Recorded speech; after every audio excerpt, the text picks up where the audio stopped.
دیکھیے بھائی کتاب پر باب القود فی ما دون النفس هو فی ما يمكن حفظ المماثلة فقط فيقتص قاطع اليد عمدا من المفصل انما قال من المفصل احترازا مما اذا قطع من نصف الساعد او من نصف الساق اذ لا يمكن حفظ المماثلة وَإِنْ كَانَتْ يَدُهُ أَكْبَرَ مِمَّا قُطِعَ كَالرِّجْلِ وَمَارِنِ الْأَنْفِ فَإِنَّ الرِّجْلَ إِذَا قُطِعَتْ مِنَ الْمَفْصِلِ يَجِبُ الْقِصَاصُ وَفِي مَارِنِ الْأَنْفِ يَجِبُ الْقِصَاصُ لَا فِي قَصَبَةِ الْأَنْفِ لِأَنَّهُ لَا يُمْكِنُ فِيهَا حِفْظُ الْمُمَاثَلَةِ۔ جنایات کے مسائل ذکر ہو رہے ہیں بھائی۔ باب القود فی ما دون النفس، یہ باب ہے اس قود کے بیان میں فی ما دون النفس جو نفس سے کم کے اندر آئے، جو نفس سے کم کے اندر آئے۔ ایک تو یہ ہے ایک شخص دوسرے کی جان لے لے تو وہاں قصاص آتا ہے، اس کو بھی بدلے میں قتل کیا جاتا ہے، اور ایک ہے قصاص نفس سے کم کے اندر، یعنی کسی نے کسی کا ہاتھ کاٹ دیا یا پاؤں کاٹ دیا، کسی نے کسی کی آنکھ پھوڑ ڈالی، تو اس میں بھی بعض صورتوں میں قصاص آتا ہے اور بعض صورتوں میں جو ہے وہ مالی جرمانہ یعنی دیت وغیرہ آتی ہے، تو اس کا بیان ہوگا اس میں بھائی۔ تو کہتے ہیں باب القود فی ما دون النفس، یہ باب ہے اس قود کے بیان میں، اس قصاص کے بیان میں جو نفس سے کم کے اندر ہو یعنی اعضاء کے اندر ہو۔ ہوا فیما یمکن حفظ المماثلۃ فقط، یہاں سے قصاص فی الاعضاء، قصاص فی الاطراف، اس کا ضابطہ ذکر کر رہے ہیں۔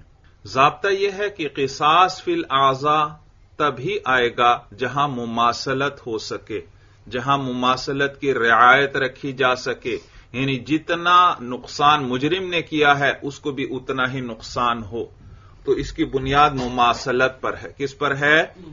جہاں مماثلت کی حفاظت ہو سکے وہاں قصاص فی العضو آئے گا، اور جہاں مماثلت کی حفاظت نہ ہو سکے تو قصاص فی العضو نہیں آئے گا۔ مثلا ایک شخص نے دوسرے شخص کا ہاتھ جوڑ سے کاٹا، مثلا یہ کلائی کے جوڑ سے ہاتھ کاٹا ہے، تو اس میں مماثلت ممکن ہے، مجرم کے ہاتھ کو بھی کلائی کے جوڑ سے کاٹ دیا جائے گا۔ ایک شخص نے دوسرے کے ہاتھ کو کوہنی کے جوڑ سے کاٹا، تو یہ جوڑ سے کاٹا ہے، اس میں مماثلت ممکن ہے، مجرم کے ہاتھ کو بھی جوڑ سے ہی وہیں سے کاٹ دیا جائے گا۔ اور اگر مماثلت نہ ہو سکے تو پھر وہاں قصاص نہیں آئے گا، وہاں دیت وغیرہ آئے گی بھائی۔ مثلا ایک شخص نے دوسرے کی کلائی کے درمیان سے اس کا ہاتھ کاٹ دیا، یہ جو کوہنی ہے اور ہتھیلی ہے اس کے درمیان سے یعنی ہڈی توڑ دی اس کی، اور ضابطہ یاد رکھنا بھائی، ہڈی کے اندر قصاص نہیں ہے بھائی، ہڈی کے اندر قصاص نہیں ہے سوائے دانت کے، دانت میں قصاص ہے۔ قرآن میں اللہ فرماتے ہیں ان نفس بالنفس، جان کے بدلے جان ہے، والعین بالعین، اور آنکھ کے بدلے آنکھ ہے، والانف بالانف، اور ناک کے بدلے ناک ہے، والاذن بالاذن، اور کان کے بدلے کان ہے، والسن بالسن، اور دانت کے بدلے دانت ہے، والجروح قصاص، اور زخموں میں قصاص ہے، زخموں میں قصاص ہے۔ تو دیکھو یہ نص آ گئی، اس میں دیکھو قصاص کا حکم ہے، اور صرف جان کے اندر نہیں ہے بلکہ اعضاء کے اندر بھی قصاص کا حکم دیا گیا، زخموں کے اندر بھی قصاص کا حکم دیا گیا، لیکن زخموں کے اندر اور باقی اعضاء میں قصاص وہیں پر آئے گا جہاں پر مماثلت ہو سکے، برابری ہو سکے، دونوں میں برابری ہو سکے۔ اور میں نے بتلا دیا ضابطہ آپ کو کہ ہڈی کے اندر قصاص نہیں ہے بھائی، حدیث میں ذکر آتا ہے۔ ہاں البتہ دانت کا استثناء ہے، دانت بھی ہڈی ہے لیکن اس کے اندر قصاص آئے گا بھائی، کسی نے کسی کا دانت توڑ دیا ہے تو قصاص میں اس کا بھی وہی دانت توڑ دیا جائے گا، نکال دیا جائے گا۔ بات سمجھ میں آ گئی؟ اس کے بعد ایک اور بات یاد رکھیں، ایک ہے دیت بھائی، دیت، اور ایک ہے عرش، الف یعنی حمزہ را شین، حمزہ را شین عرش. دیت جو ہے پورے نفس کے اندر جو زمان آتا ہے اس کو دیت کہتے ہیں، اور وہ آپ پڑھ چکے ہیں کہ 100 اونٹ ہوں گے یا 10,000 درہم ہوں گے یا 1,000 دینار، جس شکل میں بھی وہ ادا کرنا چاہیں کر سکتے ہیں.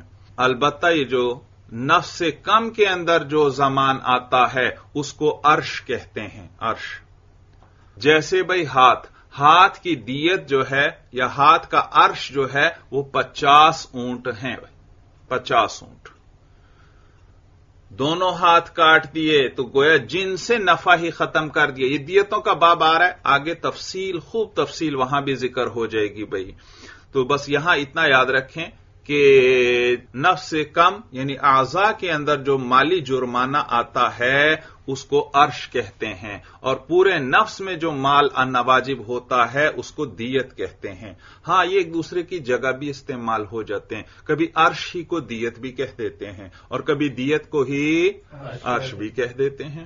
تو کہتے ہیں ہوا فی ما یمکن حفظ المماثلۃ فقط، کہتے ہیں یہ قصاص جو ہے مادون نفس کے اندر اسی صورت میں ہوگا جب مماثلت کی حفاظت ممکن ہو سکے. جب ہوا فی ما یمکن حفظ المماثلۃ فقط یعنی صرف اسی صورت میں آئے گا جب مماثلت کی حفاظت ہو سکے، یعنی جب برابری ہو سکے. اور دیکھو ہاتھ جوڑ سے کاٹا ہے تو دوسرے کا ہاتھ بھی جوڑ سے کاٹ دیا جائے گا، دیکھو برابری آ گئی. لیکن ہڈی کے اندر قصاص نہیں ہے بھائی، کیونکہ ہڈی کے اندر برابری نہیں ہو سکتی. ایک شخص نے دوسرے کے ہاتھ کلائی کے درمیان سے کاٹ دیا تو ہڈی بھی معلوم ہوا، ہڈی بھی اس نے کاٹ دی، ہڈی بھی توڑ دی. تو کیا اب ایسا ممکن ہے کہ مجرم کا ہاتھ بالکل اسی طرح کاٹ دیا جائے؟ نہیں بھائی، کیونکہ ہڈی سخت ہے تو وہاں برابری ہوگی نہیں. ہو سکتا ہے اس سے کم کٹے اور ہو سکتا ہے اس سے زیادہ کٹ جائے بھائی، اس سے زیادہ ٹوٹ جائے. تو لہذا ہڈی کے اندر قصاص نہیں، کیونکہ وہاں برابری نہیں ہو سکتی. تو کہتے ہیں ہوا فی ما یمکن حفظ المماثلۃ فقط، یہ صرف انہی اعضاء میں ہوگا جہاں مماثلت کی حفاظت ہو سکے، یعنی جہاں برابری ہو سکے.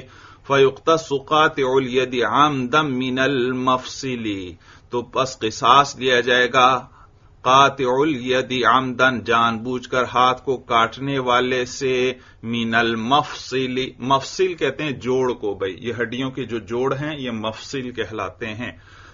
فیقتص قاطع الید عمدا من المفصل، پس قصاص لیا جائے گا قاطع الید ہاتھ کو کاٹنے والے سے، عمدن جان بوجھ کر، من المفصل جوڑ سے یہ من المفصل کا تعلق قاطع سے ہے. پس قصاص لیا جائے گا اس شخص سے جو ہاتھ کو جان بوجھ کر جوڑ سے کاٹنے والا ہے. ترجمہ سمجھ میں آ گیا؟ فیقتص قاطع الید عمدا من المفصل، پس قصاص لیا جائے گا اس شخص سے جس نے ہاتھ کو جان بوجھ کر جوڑ سے کاٹا ہے. انما قال من المفصل، مصنف نے مفصل کہا. کہتے ہیں مصنف نے من المفصل کی قید کیوں لگائی؟ کہتے ہیں احترازا مما اذا قطع من نصف الساعد او من نصف الساق اذ لا يمكن حفظ المماثلہ. کہتے ہیں یہ احتراز ہے اس صورت میں جب اس نے ہاتھ کو کاٹا من نصف الساعد، نصف کلائی سے، او من نصف الساق یا نصف پنڈلی سے، اذ لا يمكن حفظ المماثلۃ، کیونکہ اس صورت میں مماثلت کی حفاظت ممکن نہیں، یعنی اس صورت میں برابری نہیں ہو سکتی، مماثلت نہیں ہو سکتی. یاد رکھیے ایک ہے الصاعد اور ایک ہے الساق. ساعد کہتے ہیں یہ کلائی کے جوڑ سے لے کر کوہنی کے جوڑ تک ہاتھ کا جو حصہ ہے اس کو ساعد کہتے ہیں، یعنی کلائی والا حصہ جو ہے. اور اس کے درمیان سے اگر کسی نے ہاتھ کاٹا معلوم ہوا ہڈی کاٹی ہے، اور ہڈی کے اندر تو قصاص نہیں ہے کیونکہ وہاں برابری نہیں ہو سکتی. اسی طرح کسی نے کسی کی ٹانگ پنڈلی سے کاٹی، ساق بھائی، ساق پاؤں کا حصہ گھٹنے سے لے کر نیچے پاؤں کے جوڑ تک جو حصہ ہے اس کو ساق کہتے ہیں. اور یہاں بھی چونکہ ہڈی آ گئی، اس نے معلوم ہو اس نے ہڈی توڑی ہے تو اس کے اندر مساوات نہیں ہو سکتی، تو لہذا یہاں قصاص نہیں آئے گا. ہاں البتہ اگر جوڑ سے ہاتھ یا پاؤں کاٹا ہے تو مجرم کا بھی جوڑ سے ہی ہاتھ یا پاؤں کو کاٹ دیا جائے گا. یہ معنی ہے. کہتے ہیں انما قال من المفصل احترازا مما اذا قطع من نصف الساعد او من نصف الساق لا يمكن حفظ المماثلہ کہ مصنف نے من المفصل کی قید لگائی احتراز کرتے ہوئے اس صورت میں جب کاٹنے والے نے نصف کلائی سے اس کے ہاتھ کو کاٹا اور من نصف الساقی یا نصف پنڈلی سے اس کے پاؤں کو کاٹا. اذا يمكن حفظ المماثلتی اس لیے کیونکہ پھر مماثلت کی حفاظت ممکن نہیں، برابری نہیں ہو سکتی، تو اس صورت میں پھر قصاص نہیں آئے گا. وَإِن كَانَتْ يَدُهُ أَكْبَرَ مِمَّا قُطِعَ اگرچہ اس جنایت کرنے والے کا ہاتھ بڑا ہے مما قطع اس ہاتھ سے جس کو کاٹا گیا ہے. بھئی صورت یہ ایک شخص نے دوسرے کا ہاتھ جوڑ سے کاٹا، لیکن وہ کمزور سا دبلا پتلا آدمی ہے، چھوٹا سا قد ہے، تو یقیناً اس کا ہاتھ چھوٹا ہے، اور جو کاٹنے والا تھا وہ اونچا لمبا قد ہے، تو یقیناً اس کا ہاتھ بڑا ہوگا. تو کہتے ہیں یہاں بھی تو برابری نہیں ہے، ایک کا ہاتھ چھوٹا ہے اور دوسرے کا ہاتھ بڑا. اس نے چھوٹا ہاتھ کاٹا ہے اور اگر اس کا بھی ہاتھ کاٹیں تو اس کا ہاتھ تو بڑا ہے. کہتے ہیں نہیں بھائی، اس اعتبار سے تو پھر برابری بہت مشکل ہو جائے گی. ہاں برابری با این لحاظ ہے کہ جو کام اپنے سارے کام جس طرح وہ شخص جس کا ہاتھ کٹا جیسے وہ اپنے ہاتھ کے ذریعے جو سارے کام سر انجام دیتا تھا، اسی طرح یہ بھی اپنے ہاتھ کے ذریعے اپنے سارے کام سر انجام دیتا ہے. تو اس کا وہ ہاتھ کٹ گیا تو اس کا بھی یہ ہاتھ کٹ جائے گا، تو برابری آ گئی بھائی، کیونکہ ہاتھ کے ذریعے وہ جو افعال کرتا تھا یہ بھی وہ افعال سر انجام دیتا ہے، تو بئی لحاظ برابری آ گئی بھائی. تو چھوٹے بڑے ہونے کو نہیں دیکھیں گے، البتہ باقی مماثلت کو دیکھا جائے گا. یہ معنی ہے وَإِن كَانَتْ يَدُهُ أَكْبَرَ مِمَّا قُطِعَ اگرچہ اس جنایت کرنے والے کا ہاتھ بڑا ہو اس ہاتھ سے جس کو کاٹا گیا. كَالرِّجْلِ وَمَارِنِ الْأَنْفِ یہ مثالیں ذکر کر رہے ہیں جن میں مساوات ہو سکتی ہے، برابری ہو سکتی ہے. كَالرِّجْلِ جیسے کہ پاؤں ہے یا ٹانگ ہے، ایک آدمی نے ایک شخص کی ٹانگ جوڑ سے کاٹی تو دوسرے کی ٹانگ بھی جوڑ سے کاٹ دی جائے گی. وَمَارِنِ الْأَنْفِ انف ان کہتے ہیں ناک کو، ناک، اور مارن الانف ناک کا نرم حصہ، ناک کا نرم. اگر آپ اپنے ناک پر ہاتھ لگائیں آپ کو معلوم ہوگا کہ آدھی ناک جو ہے وہ نرم ہے اور آدھی سے زیادہ جو ہے ہڈی ہے بھائی، ہڈی ہے. تو یہ جو نرم حصہ ہے اس کو کہتے ہیں مارن الانف، ناک کا نرم حصہ. اور جو سخت ہڈی ہے اس کو قصبۃ الانف کہتے ہیں. یہ لفظ بھی آگے آ رہا ہے، قصبہ صاد کے ساتھ ہے، قاف دو نقطوں والا. قصبۃ الانف ناک کا بانسا بھائی، ناک کا بانسا، یہ ناک کی جو ہڈی ہے. تو اگر کسی نے مارن الانف کسی کی کاٹی یعنی ناک کا نرم حصہ کاٹا تو اس میں تو برابری ہو سکتی ہے، اس شخص کے بھی ناک کا نرم حصہ کاٹ دیا جائے گا. اور یہ تو آپ جانتے ہی ہیں کہ یہ قصاص کب آتا ہے؟ جب جرم عمدن ہو. جب جرم کیا ہو؟ عمدن، جان بوجھ کر ارادے سے ہو. اگر خطأً ہو پھر قصاص نہیں آیا کرتا بھائی. تو اگر کسی نے ناک کا نرم حصہ کاٹا تو جنایت کرنے والے کی ناک کا بھی نرم حصہ کاٹ دیا جائے گا، کیونکہ یہاں مساوات ہو سکتی ہے، اتنا ہی حصہ کاٹ دیا جائے. اور اگر کسی نے کسی کی ناک کا بانسا کاٹ دیا، توڑ دیا، تو وہاں مساوات ممکن نہیں. کیوں نہیں ممکن؟ کیونکہ ہڈی ہے، کیونکہ ہڈی ہے اور ہڈی میں برابری نہیں ہو سکتی کہ بالکل اتنی ہی توڑ دی جائے. وہ سخت ہے، توڑیں گے تو کہیں کچھ زیادہ ٹوٹ جائے گی یا کم ٹوٹے گی، برابری نہیں ہو سکتی بھائی. کالرجل ومارن الانف جیسے کہ پاؤں ہے، ومارن الانف اور ناک کا نرم حصہ ہے. فإن الرجل اذا قطعت من المفصل اس لیے کیونکہ ٹانگ جب اس کو کاٹ دیا جائے جوڑ سے تو یجب القصاص تو قصاص ثابت ہوتا ہے. یہ یجب کس معنی میں ہے؟ یثبت. کیوں یثبت کے معنی میں کیوں ہے؟ کیونکہ قصاص واجب نہیں ہوتا، تو اس میں معاف بھی کیا جا سکتا ہے، تو یہ ثابت کے معنی میں. تو یجب القصاص قصاص ثابت ہوتا ہے. وفی مارن الانف یجب القصاص اور ناک کے نرم حصے میں بھی قصاص ثابت ہوتا ہے. لا فی قصبۃ الانف ناک کے بانسے میں قصاص نہیں، اس میں قصاص ثابت نہیں ہوتا کیونکہ ہڈی ہے. لِأَنَّهُ لَا يُمْكِنُ فِيهَا حِفْظُ الْمُمَاثَلَةِ، اس لیے کیونکہ اس کے اندر مماثلت کی حفاظت ممکن نہیں، وہاں برابری نہیں ہو سکتی۔ وَالْأُذُنِ وَالْعَيْنِ، اس کا عطف بھی مارن الانف پر ہے، کالرجل ومارن الانف والأذن والعین، یہ سب وہ اعضاء ذکر ہو رہے ہیں جن میں مماثلت ہو سکتی ہے۔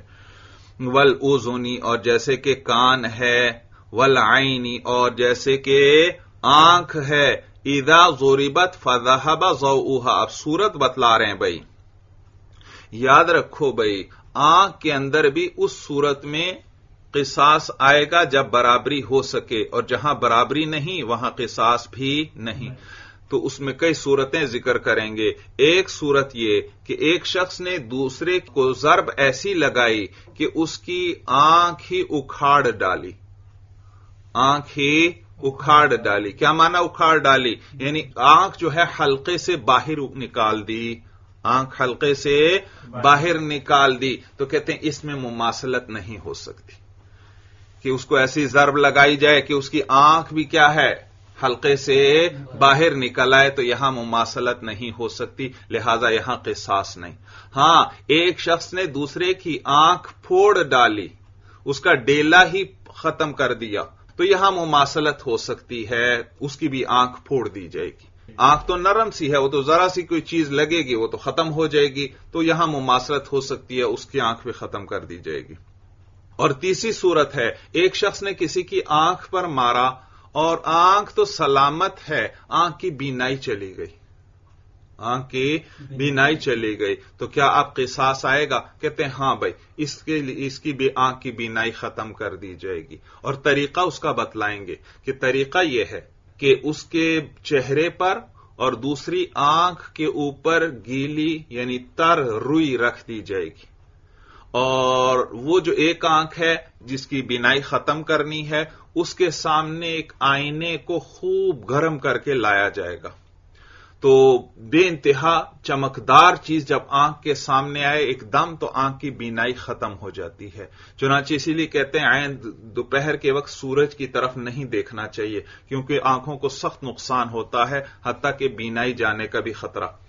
تو وہاں پر بھی وہ چمکدار آئینہ اس کی آنکھ کے سامنے لایا جائے گا، اور اس کی تیز چمک جیسے ہی آنکھ پر پڑے گی فوراً ہی اس کی بینائی ختم ہو جائے گی، اور باقی چہرے پر اور دوسری آنکھ پر گیلی روئی رکھ دیں گے تاکہ باقی چہرے کو اور دوسری آنکھ کو کوئی نقصان نہ پہنچے بھائی، کیونکہ وہ گرم لوہا ہے، گرم شیشہ آنکھ کے سامنے لایا جائے گا تو باقی حصے کو کوئی نقصان نہ پہنچ جائے۔ اور آج کل تو اور بھی جدید طریقے آ گئے، اور بھی آسانی ہو گئی، کسی بھی طریقے سے آنکھ کی بینائی ختم کر دی جائے گی بھائی۔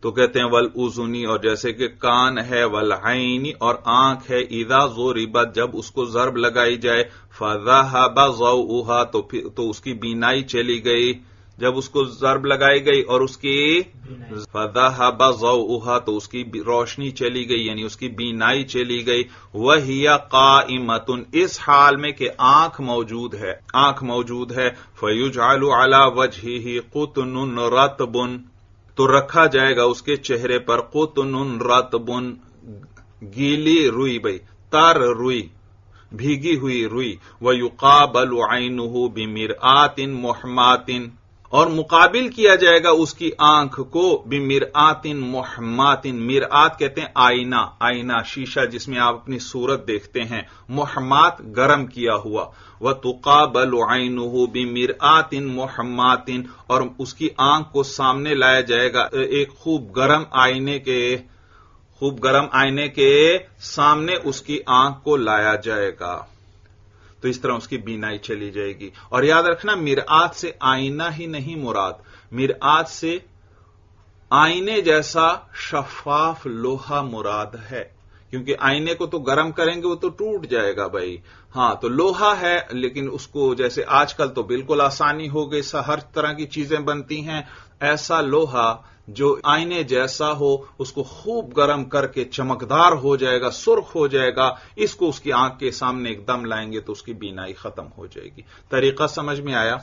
اور یہ ضروری نہیں اسی طریقے سے کیا جائے، اب تو بہت جدید طریقے آ گئے، جدید مشینیں آ گئیں، اب تو آنکھ کی بینائی ختم کرنا کوئی مشکل کام ہی نہیں ڈاکٹروں کے لیے۔ وَلَوْ قُلِعَتْ لَا، اور اگر آنکھ اکھاڑ دی گئی پھر قصاص نہیں آئے گا، مطلب آنکھ کو حلقے سے نکال دیا تو یہ یہاں مماثلت نہیں ہو سکتی بھائی۔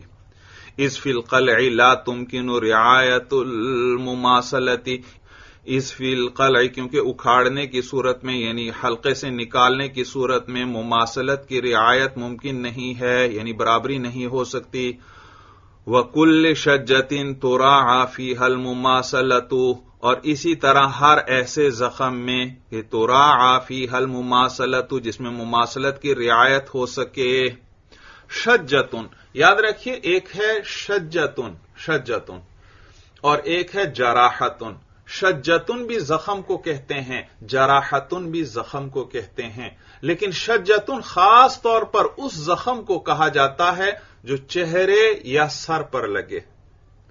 سر یا چہرے کے زخم کو کیا کہتے ہیں؟ شجتن، اور باقی جسم میں کوئی زخم لگے اس کو جراحتن کہتے ہیں بھائی، یہ یاد رکھنا۔ اور یہاں کیا ذکر آیا؟ وَكُلِّ شَجَّةٍ، ہر ایسا سر یا چہرے کا زخم تُرَاعَى فِيهَا الْمُمَاثَلَةُ جس میں رعایت رکھی جا سکے برابری کی، تو اس میں قصاص آئے گا، اس میں قصاص آئے گا۔ کل موزحتی، جیسے موزحہ ہے بھئی، یاد رکھیے یہ چہرے اور سر کے جو زخم ہیں یہ 10 قسم کے ہیں، ہر ایک کے الگ الگ نام ہیں باقاعدہ عربی زبان میں۔ یہ آگے کتاب الدیات کے اندر ہر ایک کی تفصیل آ جائے گی بھئی، کہ اس زخم کی صورت میں کیا فیصلہ ہوگا، اس زخم کی صورت میں کیا فیصلہ ہوگا۔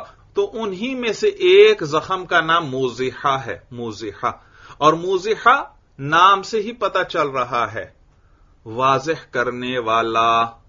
دیکھو یہ ایسا زخم ہے جو ہڈی کو واضح کر دیتا ہے، یعنی ہڈی اس میں نظر آنے لگتی ہے۔ اتنا گہرا زخم لگایا کہ سر یا چہرے کی ہڈی نظر آنے لگ پڑی، اس کو کہتے ہیں موزحہ۔ موزحہ نام سے پتہ لگ رہا ہے یا نہیں؟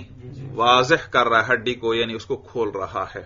خود بتلا رہے ہیں کل موزحتی، جیسے کہ موزحہ جو ہے وہی ان یظہر العظم، اور وہ یہ کہ ہڈی جو ہے وہ ظاہر ہو جائے، تو اس کے اندر قصاص ہے، اس کے اندر قصاص ہے، کیونکہ اس میں ہڈی کو نقصان نہیں، ہڈی کو توڑنا نہیں ہے۔ مجرم کو بھی ایسا ہی زخم لگایا جائے گا جو ہڈی تک پہنچے، البتہ ہڈی کو نقصان نہ پہنچے بھائی۔ وَلَا قَوَدَ فِي عَظْمٍ إِلَّا فِي السِّنِّ، اور قصاص نہیں ہے ہڈی میں إِلَّا فِي السِّنِّ سوائے دانت کے علاوہ اور کسی ہڈی میں قصاص نہیں۔ اور دانت میں کیوں قصاص ہے؟ کیونکہ اس کا ذکر قرآن میں آ گیا بھائی، السِّنَّ بِالسِّنِّ، دانت کے بدلے دانت ہے۔ فَيُقْلَعُ إِن قُلِعَتْ، پس دانت کو اکھاڑا جائے گا، ان قلعت، اگر اس کو اکھاڑا گیا۔ اگر کسی نے کسی کا دانت اکھاڑا ہے تو اس کے مجرم کے دانت کو بھی اکھاڑا جائے گا۔ اور یہ بھی یاد رکھنا کہ قصاص کی بنیاد یہاں مماثلت پر ہے، لہذا جو دانت اس نے توڑا دوسرے کا، وہی اس کا بھی وہی دانت توڑا جائے گا۔ یہ نہیں کہ جو بھی مرضی توڑ دیا جائے، نہیں، بعینہ ہی وہی دانت اس کا بھی توڑا جائے گا بھائی، وہ توڑا جائے۔ اور نیز ایک شخص نے کسی کا دایاں ہاتھ کاٹا ہے تو مجرم کا بھی دایاں ہاتھ ہی کاٹا جائے گا۔ ایک شخص نے دوسرے کا بایاں ہاتھ کاٹا ہے تو مجرم کے بھی بائیں ہاتھ ہی کو کاٹا جائے گا۔ تو کہتے ہیں فیقلع، پس اس مجرم کے دانت کو اکھاڑا جائے گا، ان قلعت، اگر دانت کو اکھاڑا گیا ہے، یعنی اس نے دانت کو اکھاڑا ہے۔ وَتُبْرَدُ إِن كُسِرَتْ، برد یبرودو کے معنی ہے ریتی سے کسی چیز کو گھسانا۔ ریتی جانتے ہیں بھائی، ریتی ایک آلہ ہے انتہائی کھردرا سا لوہے کا، اور کھردرا ہوتا ہے، اور لکڑی کو گھسانا ہو یا لوہے کو گھسانا ہو تو اس کو اس لوہے پر یا لکڑی پر رگڑتے ہیں اور وہ لکڑی اور لوہا اس سے چھوٹے چھوٹے ذرات جو ہیں وہ الگ ہوتے چلے جاتے ہیں، وہ گھستا چلا جاتا ہے، چھوٹا ہو جاتا ہے، تو اس کو ریتی کہتے ہیں۔ صورت ذہن میں آ گئی؟ یہ جیسے بھئی یہ ناخن آپ کاٹتے ہیں، ناخن کاٹنے والے یہ نیل کٹر کے پیچھے ایک کھردرا حصہ ہوتا ہے، ناخن کا اگر کوئی حصہ کچھ ٹیڑھا سا ہو تو آپ اس کھردرے حصے کو رگڑتے ہیں اور ناخن برابر ہو جاتا ہے۔ تو ریتی بھی اسی طرح کا ایک آلہ ہے، اس کے ذریعے لکڑی کو یا لوہے وغیرہ کو گھسا کر برابر کرتے ہیں۔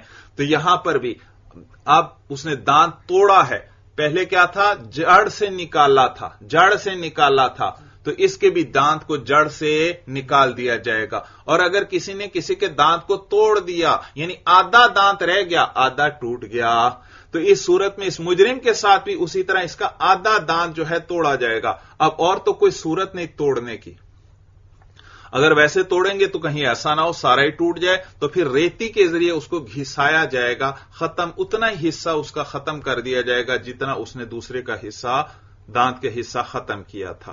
صورت سمجھ میں آ گئی؟ اور آج کل تو اور بھی آسانی آ گئی، میں نے بتلایا ڈاکٹروں کے پاس جدید آلات وغیرہ ہیں، وہ بڑی آسانی سے مساوات ہو سکے گی بھائی۔ تو یہ مانا ہے فَيُقْلَعُ إِن قُلِعَتْ، پس جنایت کرنے والے کے دانت کو بھی اکھاڑ دیا جائے گا، ان قُلِعَتْ، اگر اس دوسرے شخص کے دانت کو اکھاڑا گیا ہے، وَتُبْرَدُ إِن كُسِرَتْ، اور دانت کو ریتی سے گھسایا جائے گا اگر اس کو توڑا گیا، وَلَا بَيْنَ رَجُلٍ وَامْرَأَةٍ، پیچھے کیا ذکر آیا تھا؟ وَلَا قَوَدَ، ان چیزوں میں قصاص نہیں ہے سوائے دانت کے، دانت کی تفصیل ذکر کر دی، باقی وہ چیزیں بیان اب کر رہے ہیں جن میں قصاص نہیں۔ کہتے ہیں وَلَا بَيْنَ رَجُلٍ وَامْرَأَةٍ، اور مرد اور عورت کے درمیان بھی قصاص نہیں، اعضاء میں، جان میں نہیں، جان میں تو قصاص آئے گا، پیچھے ذکر ہو چکا ہے بھائی۔ کوئی مرد کسی عورت کو قتل کرے جان بوجھ کر آلۂ قتل سے، تو مرد کو بھی قصاص میں قتل کیا جائے گا، لیکن اعضاء کے اندر قصاص نہیں۔ ایک شخص نے عورت کا ہاتھ جوڑ سے کاٹ دیا تو اس مرد کا ہاتھ جوڑ سے نہیں کاٹا جائے گا۔ بھئی کیوں نہیں کاٹا جائے گا؟ بھئی وجہ یہ ہے کہ اس قصاص کی بنیاد بھی مساوات پر ہے، برابری ہونی چاہیے۔ اور یاد رکھو عورت کی جو دیت ہے وہ مرد کی دیت سے آدھی ہے۔ مرد کی دیت 100 اونٹ ہے یا 10,000 درہم یا 1,000 دینار، لیکن عورت کی دیت بالاجماع، اس پر تقریباً ساری امت کا اجماع ہے کہ عورت کی دیت مرد سے نصف ہے۔ عورت کی دیت 50 اونٹ ہے یا 5,000 درہم یا 500 دینار ہیں، تو عورت کی دیت نصف ہے بھائی۔ جیسے وراثت کے اندر بھائی عورت کا حصہ آدھا ہے، بھائی اور بہن وارث بنے تو بھائی کو بہن سے دگنا حصہ ملتا ہے، بہن کو اس سے آدھا ملتا ہے۔ بیٹا اور بیٹی وارث بنے تو بیٹے کو بیٹی سے دگنا ملتا ہے، بیٹی کو اس کا آدھا ملتا ہے۔ یا جیسے گواہی کے اندر ہے بھائی، 2 عورتوں کی گواہی ایک مرد کے برابر، معلوم ہوا ایک عورت کی گواہی آدھی ہے، کیا ہے؟ آدھی ہے۔ تو یہاں بھی اسی طرح ہے کہ عورت کی جو دیت ہے وہ مرد سے آدھی ہے، دیت آدھی ہے۔ تو یہ جو اعضاء ہے نا، اعضاء، ان کے ساتھ مال والا برتاؤ کیا جاتا ہے، توجہ ہے، اعضاء مال کے درجے میں ہیں، مال والا برتاؤ کیا جاتا ہے، کیونکہ جس طرح مال کے ذریعے انسان اپنی جان بچاتا ہے، اسی طرح اعضاء کے ذریعے بھی اپنی جان بچاتا ہے۔ بھئی مال کے ذریعے انسان اپنی جان بچاتا ہے کہ نہیں بچاتا؟ مال کے ذریعے ہی اپنے لیے کھانے پینے کا انتظام کرتا ہے، تو کھائے گا پیے گا تو جان بچے گی۔ مال کے ذریعے ہی اپنے لیے سردی میں گرم کپڑوں کا انتظام کرتا ہے، انتظام نہیں کرے گا تو سردی سے ہلاک بھی ہو سکتا ہے۔ یا اسی طرح اگر کوئی شخص اس کو کوئی نقصان دینا چاہتا ہے، وہ اس کو مال دے دیتا ہے کہ بھئی میرا مال لے لو لیکن مجھے نقصان نہ پہنچاؤ۔ تو دیکھو مال کے ذریعے انسان اپنی جان بچاتا ہے، اپنی حفاظت کرتا ہے، اسی طرح اعضاء کے ذریعے بھی انسان اپنی حفاظت کرتا ہے۔ صورت سمجھ میں آ رہی ہے بھائی؟ اعضاء کے ذریعے بھی انسان اپنے سارے کام سر انجام دیتا ہے اور اپنی جان کی حفاظت کرتا ہے، دشمن سے بچاؤ کرتا ہے، اپنے سارے کام اس کے ذریعے کرتا ہے۔ تو اعضاء کس کے درجے میں ہیں؟ مال کے درجے میں ان کے ساتھ مال والا برتاؤ کیا جاتا ہے۔ اور یاد رکھنا، کوئی شخص کسی کا ہاتھ غلطی سے کاٹ دے تو اس میں قصاص تو نہیں آئے گا کیونکہ غلطی سے کاٹا ہے، ہاتھ کی دیت آئے گی۔ یہ یوں کہ ہاتھ کا عرش آئے گا۔ کیا آئے گا؟ عرش آئے گا ہاتھ کا۔ اور ہاتھ کا کتنا عرش ہے تو اس میں ضابطہ یہ ہے، اگر کسی عضو کو کاٹنے سے پورا نفع ہی ختم ہو جائے تو پوری دیت آتی ہے، یا پورا حسن ہی ختم ہو جائے تو پوری دیت آتی ہے۔ توجہ ہے، یہ بہت قیمتی ضابطہ، کیا کہ اگر کسی عضو کو کاٹنے سے جن سے نفع ہی وہ والا ختم ہو جائے جو اس عضو سے متعلق تھا تو پوری دیت آئے گی، یعنی 100 اونٹ دینے پڑیں گے۔ اور اگر نصف نقصان ہوا ہے تو نصف اونٹ دینے پڑیں گے۔ اور اگر اسی طرح پورا حسن و جمال ختم ہو گیا تو اس صورت میں بھی پوری دیت آئے گی۔ دیکھو مثالوں سے وضاحت ہوگی۔ مثلا ایک شخص نے دوسرے کا ہاتھ کاٹ ڈالا، اور ہاتھ کے ذریعے انسان اپنے سارے کام سر انجام دیتا ہے، چیزوں کو پکڑتا ہے، اٹھاتا ہے، کھاتا پیتا وغیرہ سارے افعال سر انجام دیتا ہے۔ اور ہاتھ کتنے ہیں؟ 2 ہاتھ ہیں ہر انسان کے۔ جب ایک ہاتھ کٹ گیا تو جن سے نفع ختم ہوا یا آدھا نفع ختم ہو گیا؟ آدھا نفع ختم ہوا۔ تو اگر دونوں ہاتھ کاٹ دیتا غلطی سے تو پوری دیت آنی تھی، کیونکہ جن سے نفع ہی ختم ہو گیا اس عضو کا۔ اور یہاں پر چونکہ آدھا نقصان ہوا ہے تو آدھی دیت آ جائے گی، یعنی 50 اونٹ دینے پڑیں گے۔ یا اسی طرح کسی کی غلطی کی وجہ سے کسی کی دونوں آنکھوں کی بینائی ختم ہو گئی، اب قصاص تو نہیں آئے گا کیونکہ جان بوجھ کر تو ایسا نہیں کیا، لیکن جن سے نفع ختم ہو گیا، جب جن سے نفع ختم ہوا اب بینائی بالکل ختم ہے تو کتنے اونٹ آئیں گے؟ 100 کے 100 اونٹ آ جائیں گے بھائی۔ اور اگر کسی نے کسی کی مثلا یہ ناک کاٹ ڈالی غلطی سے تو سارا حسن و جمال ہی اس کا ختم کر دیا۔ یاد رکھو، یہ جو چہرے اور سر میں زخم لگتے ہیں یہ انسان کا حسن و جمال ختم کر دیتے ہیں، اور بعض صورتوں میں کچھ حسن و جمال ختم ہوگا اور بعض صورتوں میں سارا ہی حسن و جمال ختم ہو گیا۔ اب جب کسی شخص نے کسی کی ناک کاٹ دی، ایک تو وہ سونگنے کی حس ختم ہو گئی اور نیز اس کا سارا حسن و جمال ختم کر دیا۔ ناک کٹی ہوئی ہو تو انسان کتنی خوفناک صورت والا بن جائے گا بھائی، تو سارا حسن و جمال ختم کر دیا، تو لہذا اس صورت میں پوری دیت آئے گی۔ ضابطہ سمجھ میں آ گیا؟ تو مرد کی کل دیت کتنی؟ 100 اونٹ۔ تو ایک ہاتھ کی دیت کتنی ہوگی؟ 50 اونٹ۔ اور عورت کی کل دیت کتنی؟ 50 اونٹ۔ کل عورت کی دیت جو ہے 50 ہے، تو اس کے ایک ہاتھ کی دیت کتنی ہوگی؟ 25 اونٹ۔ تو دیکھا، معلوم ہوا مرد کے ہاتھ کی قیمت جو ہے وہ 50 اونٹ، عورت کے ہاتھ کی قیمت 25 اونٹ۔ تو اب اگر عورت کے ہاتھ کے بدلے میں مرد کا ہاتھ کاٹا جائے تو پھر تو برابری نہ رہے گی بھائی۔ لہذا اگر کوئی مرد کسی عورت کا ہاتھ جان بوجھ کر بھی کاٹ دے تو بھی اس مرد کا ہاتھ نہیں کاٹا جائے گا، بلکہ اس کو دیت دینی پڑے گی، یعنی 25 اونٹ بھائی۔ یہ معنی ہے وَلَا بَيْنَ رَجُلٍ وَامْرَأَةٍ، اور قصاص نہیں ہے مرد اور عورت کے بیچ میں۔ یا اس کا برعکس کر لو، عورت نے مرد کا ہاتھ کاٹا جان بوجھ کر، توجہ ہے، عورت نے مرد کا ہاتھ جان بوجھ کر کاٹا تو قصاص میں اس عورت کا ہاتھ نہیں کاٹا جائے گا کیونکہ مساوات نہیں۔ مرد کا کتنا نقصان ہوا؟ 50 اونٹوں کا، اور عورت کا اگر ہاتھ کاٹیں تو کتنا نقصان ہوگا؟ 25 اونٹوں کا، لہذا مساوات نہیں، تو عورت پر 50 اونٹ واجب ہو جائیں گے۔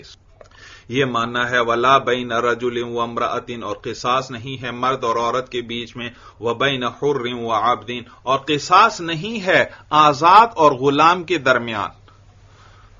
آزاد اور غلام نے آزاد کا ہاتھ کاٹا یا آزاد نے غلام کا ہاتھ کاٹا تو قصاص میں دوسرے کا ہاتھ نہیں کاٹا جائے گا۔ کیوں نہیں کاٹا جائے گا؟ کیونکہ مساوات نہیں ہے۔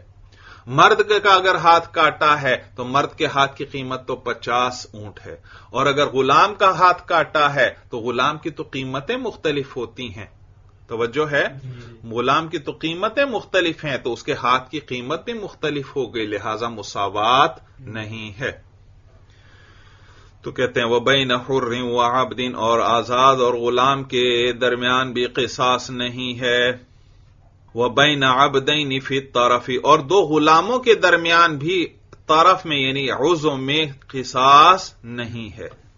دیکھیں یہ فی الطرف کا تعلق سب سے ہے، مرد اور عورت کے بیچ قصاص نہیں، یعنی طرف میں عضو میں یعنی اعضاء میں نہیں ہے.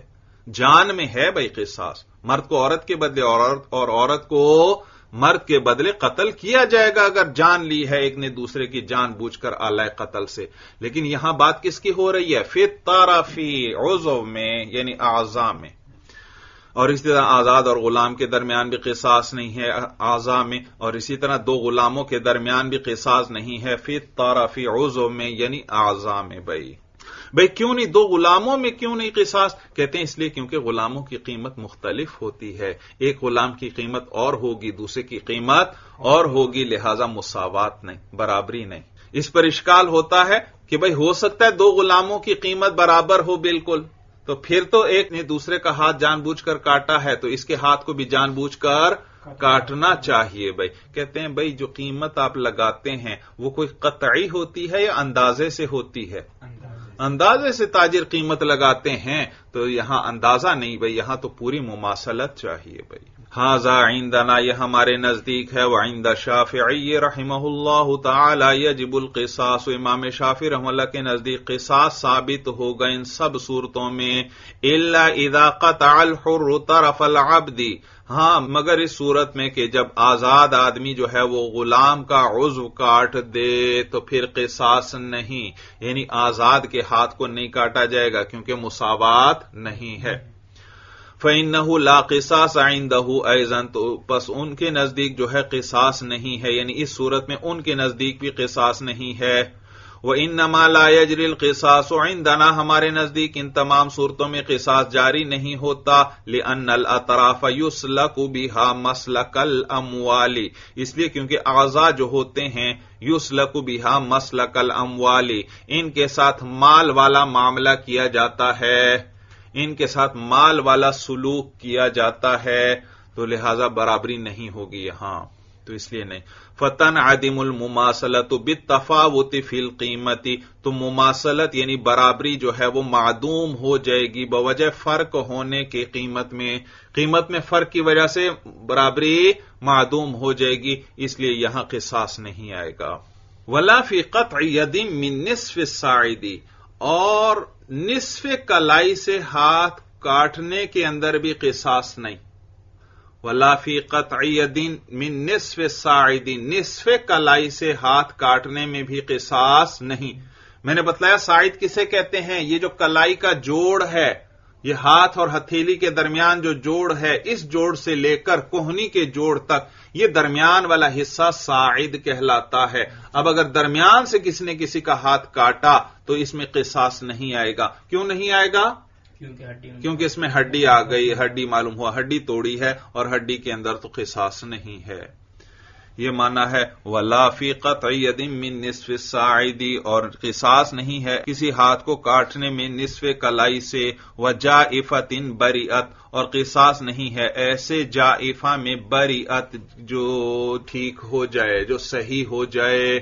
جائفہ کہتے ہیں پیٹ یا سینے یا کمر پر ایسا زخم لگانا جو اندر تک پہنچ جائے، یعنی خوب گہرا زخم لگا دیا، تو یہ ہے جائفہ. اس میں قصاص نہیں ہے بھائی، قصاص نہیں ہے. بھائی کیوں نہیں قصاص؟ اس کو بھی ایسا ہی گہرا زخم لگا دیا جائے. کہتے ہیں نہیں بھائی، کہتے ہیں جائفہ کے اندر عموماً انسان بچتا نہیں ہے. آج کل تو خیر جدید چیزیں آ گئیں، اب تو جیسا بھی زخم ہو وہ ڈاکٹر وغیرہ علاج کرتے ہیں اس کو، اور اللہ زندگی نصیب فرما دیتے ہیں. لیکن قدیم زمانے میں تو ایسے اسباب نہیں تھے، تو کسی کے اگر گہرا زخم لگ جاتا اندر تک پھر اس کا بچنا بڑا مشکل ہوتا تھا، وہ بچتا نہیں تھا. تو جائفہ سے چونکہ انسان بچتا ہی نہیں ہے لہذا اس میں قصاص نہیں آئے گا. بھائی دیکھو نا، ایک نے دوسرے کو جائفہ لگایا، خوب گہرا زخم پیٹ پر یا سینے پر یا کمر میں گہرا زخم لگایا، اور اگر اس زخم سے یہ مر گیا پھر تو قصاص آئے گا، اس کی بھی جان لیں گے. ہم بات کر رہے ہیں جائفہ کی، قصاص کی بات نہیں کر رہے. جائفہ اس نے لگایا اور جائفہ کا بدلہ لینا ہے، معلوم ہو اس جائفہ سے یہ آدمی ٹھیک ہو گیا ہے، اس جائفہ سے یہ آدمی تندرست ہو گیا، جبھی تو جائفہ کی قصاص کی بات ہو رہی ہے، قتل کے قصاص کی بات نہیں ہو رہی۔ تو جب یہ ٹھیک ہو گیا تو اب جائفہ ہی اس کو لگانے کی اجازت دی جائے۔ بھئی جائفہ سے تو کوئی آدمی بچتا ہی نہیں، اس کا بچنا بھی خود نادر تھا، تو اگر دوسرے کو ہم جائفہ لگائیں گے تو اس کا تو بچنا بڑا مشکل ہے، کیونکہ اس سے تو انسان عموماً بچتا ہی نہیں ہے۔ وہ جائفہ تو ہلاکت تک پہنچا دے گا، بھائی وہ مجرم تو ہلاک ہو جائے گا، جان چلی جائے گی اس کی، اس لیے وہاں قصاص نہیں آئے گا۔ یہ معنی ہے وجائفۃ بریئت، اور قصاص نہیں ہے ایسے جائفہ کے اندر بریئت جو ٹھیک ہو جائے، صحیح ہو جائے۔ فإن الجائفۃ اذا بریئت لا یجری فیہا القصاص، اس لیے کیونکہ جائفہ جو ہے جب وہ ٹھیک ہو جائے تو اس میں قصاص جاری نہیں ہوتا۔ کیوں؟ لأن البرء فیہا نادر، اس لیے کیونکہ اس میں تندرست ہونا بڑا ہی نادر ہے۔ فالظاہر ان الثانی یفضی الی الہلاک، تو بس ظاہر یہی ہے کہ دوسرا جائفہ جو ہے وہ اس کو ہلاکت تک پہنچا دے گا، یعنی مجرم کو جو جائفہ ہم لگائیں گے وہ اس کو ہلاکت تک پہنچا دے گا، تو برابری نہ رہے گی۔ اما اذا لم تبرأ، باقی وہ اگر وہ جائفہ ٹھیک نہ ہوا، فَإِن كَانَتْ سَارِيَةً، پس اگر وہ جائفہ سرایت کرنے والا تھا تو یجب القصاص، تو قصاص واجب ہوگا۔ سرایت کرنے والا، سرایت کا کیا معنی؟ زخم کا بڑھ جانا، پھیل جانا، اندر تک پہنچ جانا، کہ وہ جان لیوا بن جائے۔ کیا بن جائے؟ تو اردو میں تو سرایت کا معنی ہے پھیل جانا، یہاں سرایت سے مراد پھیلنا نہیں ہے، پھیل کر جان لیوا بن جائے، دوسرے کی جان چلی جائے، اس کو کہیں گے کہ زخم سرایت کر گیا، یعنی اتنا اندر تک پہنچ گیا کہ اس نے دوسرے کی جان ہی لے لی۔ تو سرایت کا لفظ جہاں بھی یہاں آئے گا، بات سمجھ میں آ رہی؟ آگے جگہ جگہ اس کا ذکر آ رہا ہے، ان سب سے زخم کا پھیلنا مراد نہیں ہے، بلکہ دوسرے کی جان کا چلے جانا، دوسرے ہلاک ہو جائے۔ کس نے کسی کو جائفہ لگایا اور وہ زخم پھیل گیا اور اس کی جان چلی گئی، تو ہم کہیں گے یہ جائفہ جو ہے یہ سرایت کر گیا، یعنی جان لیوا ثابت ہوا۔ اب دیکھیے ترجمہ، اما اذا لم تبرأ، اور اگر وہ جائفہ ٹھیک نہ ہوا، فإن كانت ساریۃ، پس اگر وہ سرایت کرنے والا ہوا، کیا مانا؟ جان لیوا ہوا۔ اگر وہ سرایت کر گیا اور جان لیوا بن گیا، یعنی اس کی جان چلی گئی، تو یجب القصاص، تو پھر کیا واجب ہوگا؟ قصاص واجب ہوگا۔ ورنہ اردو کے اعتبار سے دیکھیں تو معنی بنتا ہے اگر زخم بڑھ گیا تو قصاص لیں گے۔ بھئی زخم کے بڑھنے سے کبھی قصاص آتا ہے؟ نہیں، قصاص تو تب آتا ہے جب جان چلی جائے۔ تو فإن كانت ساریۃ، اگر وہ جائفہ جو ہے وہ سرایت کر گیا، یعنی اس جان لیوا ثابت ہوا، یجب القصاص، تو قصاص ثابت ہوگا۔ وإن لم تسر بعد، اور اگر اس نے سرایت نہ کی بعد میں، تو لا يقتص، تو قصاص نہیں لیا جائے گا۔ الی ان یظہر الحال، یہاں تک کہ اس کا حال ظاہر ہو جائے، من البرء والسرایۃ، یعنی کہ تندرست ہونا اور سرایت کرنا۔ ایک شخص نے دوسرے کو جائفہ لگایا، اب اس جائفہ نے سرایت تو نہ کی، اپنی جگہ پر رکا ہوا ہے، تو اب کیا کیا جائے گا؟ کہتے ہیں انتظار کریں گے، دیکھتے ہیں کہ یہ جائفہ ٹھیک ہوتا ہے یا یہ موت تک لے جاتا ہے۔ اگر ٹھیک ہو گیا تو پھر جائفہ کے اندر تو قصاص نہیں، اور اگر اس نے موت تک پہنچا دیا تو پھر موت کی صورت میں تو قصاص آتا ہے، تو لہذا انتظار کیا جائے گا۔ جائفہ زخم ہے، اور جائفہ زخم وإن لم تسر بعد، اس نے سرایت نہیں کی، اپنی جگہ پر رک گیا ہے، اپنی جگہ پر، تو لا يقتص، تو قصاص نہیں لیا جائے گا۔ الی ان یظہر الحال، یہاں تک کہ اس کا حال ظاہر ہو جائے۔ کیا حال ظاہر ہو جائے؟ مین کے ذریعے بیان کر دیا، یہ مین بیان ہے حال کا، کہ حال ظاہر ہو جائے، یعنی تندرست ہونا اور سرایت کرنا۔ تو حال کی جگہ ان دونوں کو رکھ دیں، یہاں تک کہ تندرست ہونا یا سرایت کرنا ظاہر ہو جائے، پتہ چل جائے کہ یہ تندرست ہوتا ہے یا یہ سرایت کر کے موت تک لے جاتا ہے، تو موت تک لے جائے پھر کیا کریں گے؟ قصاص لے لیں گے۔ صورت سمجھ میں آ گئی؟ تو یہ من البرء والسرایۃ، یہ کس کا بیان ہے؟ حال کا۔ الی ان یظہر الحال من البرء والسرایۃ، یہاں تک کہ اس کا حال یعنی کہ تندرست ہونا یا سرایت کرنا ظاہر ہو جائے۔ واللسان والذکر الا ان یقطع الحشفۃ، یاد رکھیے بھئی زبان کے اندر قصاص نہیں، زبان کے اندر قصاص نہیں، کیونکہ مساوات نہیں ہو سکتی. ایک شخص دوسرے شخص کی زبان کاٹ دیتا ہے تو اس مجرم کی زبان نہیں کاٹی جائے گی، کیونکہ یہاں مماثلت نہیں ہو سکتی، برابری نہیں ہو سکتی. کیوں بھائی برابری کیوں نہیں ہو سکتی؟ کہتے ہیں اس لیے کیونکہ زبان میں انبساط و انقباض ہوتا ہے. کبھی زبان سکڑ جاتی ہے، کبھی پھیل جاتی ہے. زبان منہ کے اندر ہے، دیکھو سکڑی ہوئی ہے، چھوٹی سی ہے، اور منہ سے زبان باہر نکالیں، دیکھو زبان لمبی ہو گئی. تو یہاں پر مساوات نہ ہو سکے گی. اور اسی طرح ذکر مرد کا جو آلہ تناسل ہے اس میں بھی یہی علت ہے، لہذا وہاں پر بھی قصاص نہیں آئے گا بھائی، قصاص نہیں آئے گا. واللسان والذکر، اور اسی طرح قصاص نہیں ہے زبان کے اندر بھی، والذکر اور عضو مخصوص میں بھی، الا ان یقطع الحشفۃ، مگر یہ کہ وہ اس کے حشفے کو کاٹ دے. حشفہ کہتے ہیں آلہ تناسل کے اگلے حصے کو، آلہ تناسل کے سر کو. وہاں مساوات ہو سکتی ہے کیونکہ وہ متعین ہے، تو اس میں پھر قصاص آئے گا. ھذا عندنا، یہ ہمارے نزدیک ہے، لأن الانقباض والانبساط یجری فیہما، اس لیے کیونکہ ان کے اندر انقباض و انبساط جاری ہوتا ہے. انقباض کا معنی سکڑنا، انبساط کا معنی پھیلنا. کیونکہ ان کے اندر سکڑنا اور پھیلنا جاری ہوتا ہے، فلا تراعى المماثلۃ، لہذا برابری کی رعایت نہیں رکھی جا سکتی. وعن ابی یوسف رحمہ اللہ تعالی ان کان القطع من الاصل یقتص، امام ابو یوسف رحمہ اللہ فرماتے ہیں ان کان القطع من الاصل، کہ اگر آلہ تناسل کو کاٹ دیا من الاصل، جڑ سے ہی، یقتص، پھر قصاص لیا جائے گا کیونکہ یہاں برابری ہو سکتی ہے. وطرف المسلم والذمی سواء، مسلمان اور ذمی کے کا عضو جو ہیں وہ برابر ہیں، یعنی مسلمان کے عضو کے بدلے ذمی کا عضو کاٹا جائے گا اور ذمی کے عضو کے بدلے مسلمان کا عضو کاٹا جائے گا.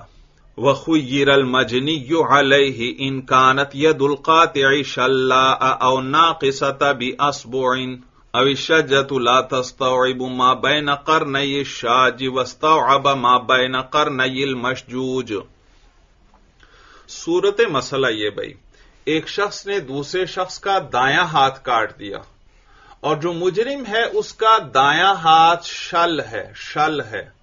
بھئی میں نے بتلایا اگر دایاں ہاتھ کسی نے کسی کا کاٹا ہے تو مجرم کا بھی دایاں ہاتھ کاٹا جائے گا، اگر بایاں ہاتھ کاٹا ہے تو مجرم کا بھی بایاں ہاتھ کاٹا جائے گا. اب صورت یہ ہے ایک شخص نے دوسرے کا دایاں ہاتھ کاٹ دیا اور مجرم کا جو دایاں ہاتھ ہے وہ شل ہے، یعنی پوری طرح حرکت نہیں کرتا، صحیح تندرست انسان کی طرح اس کا ہاتھ نہیں ہے، یا اس کے ہاتھ میں 1-2 انگلیاں کم ہیں بھائی.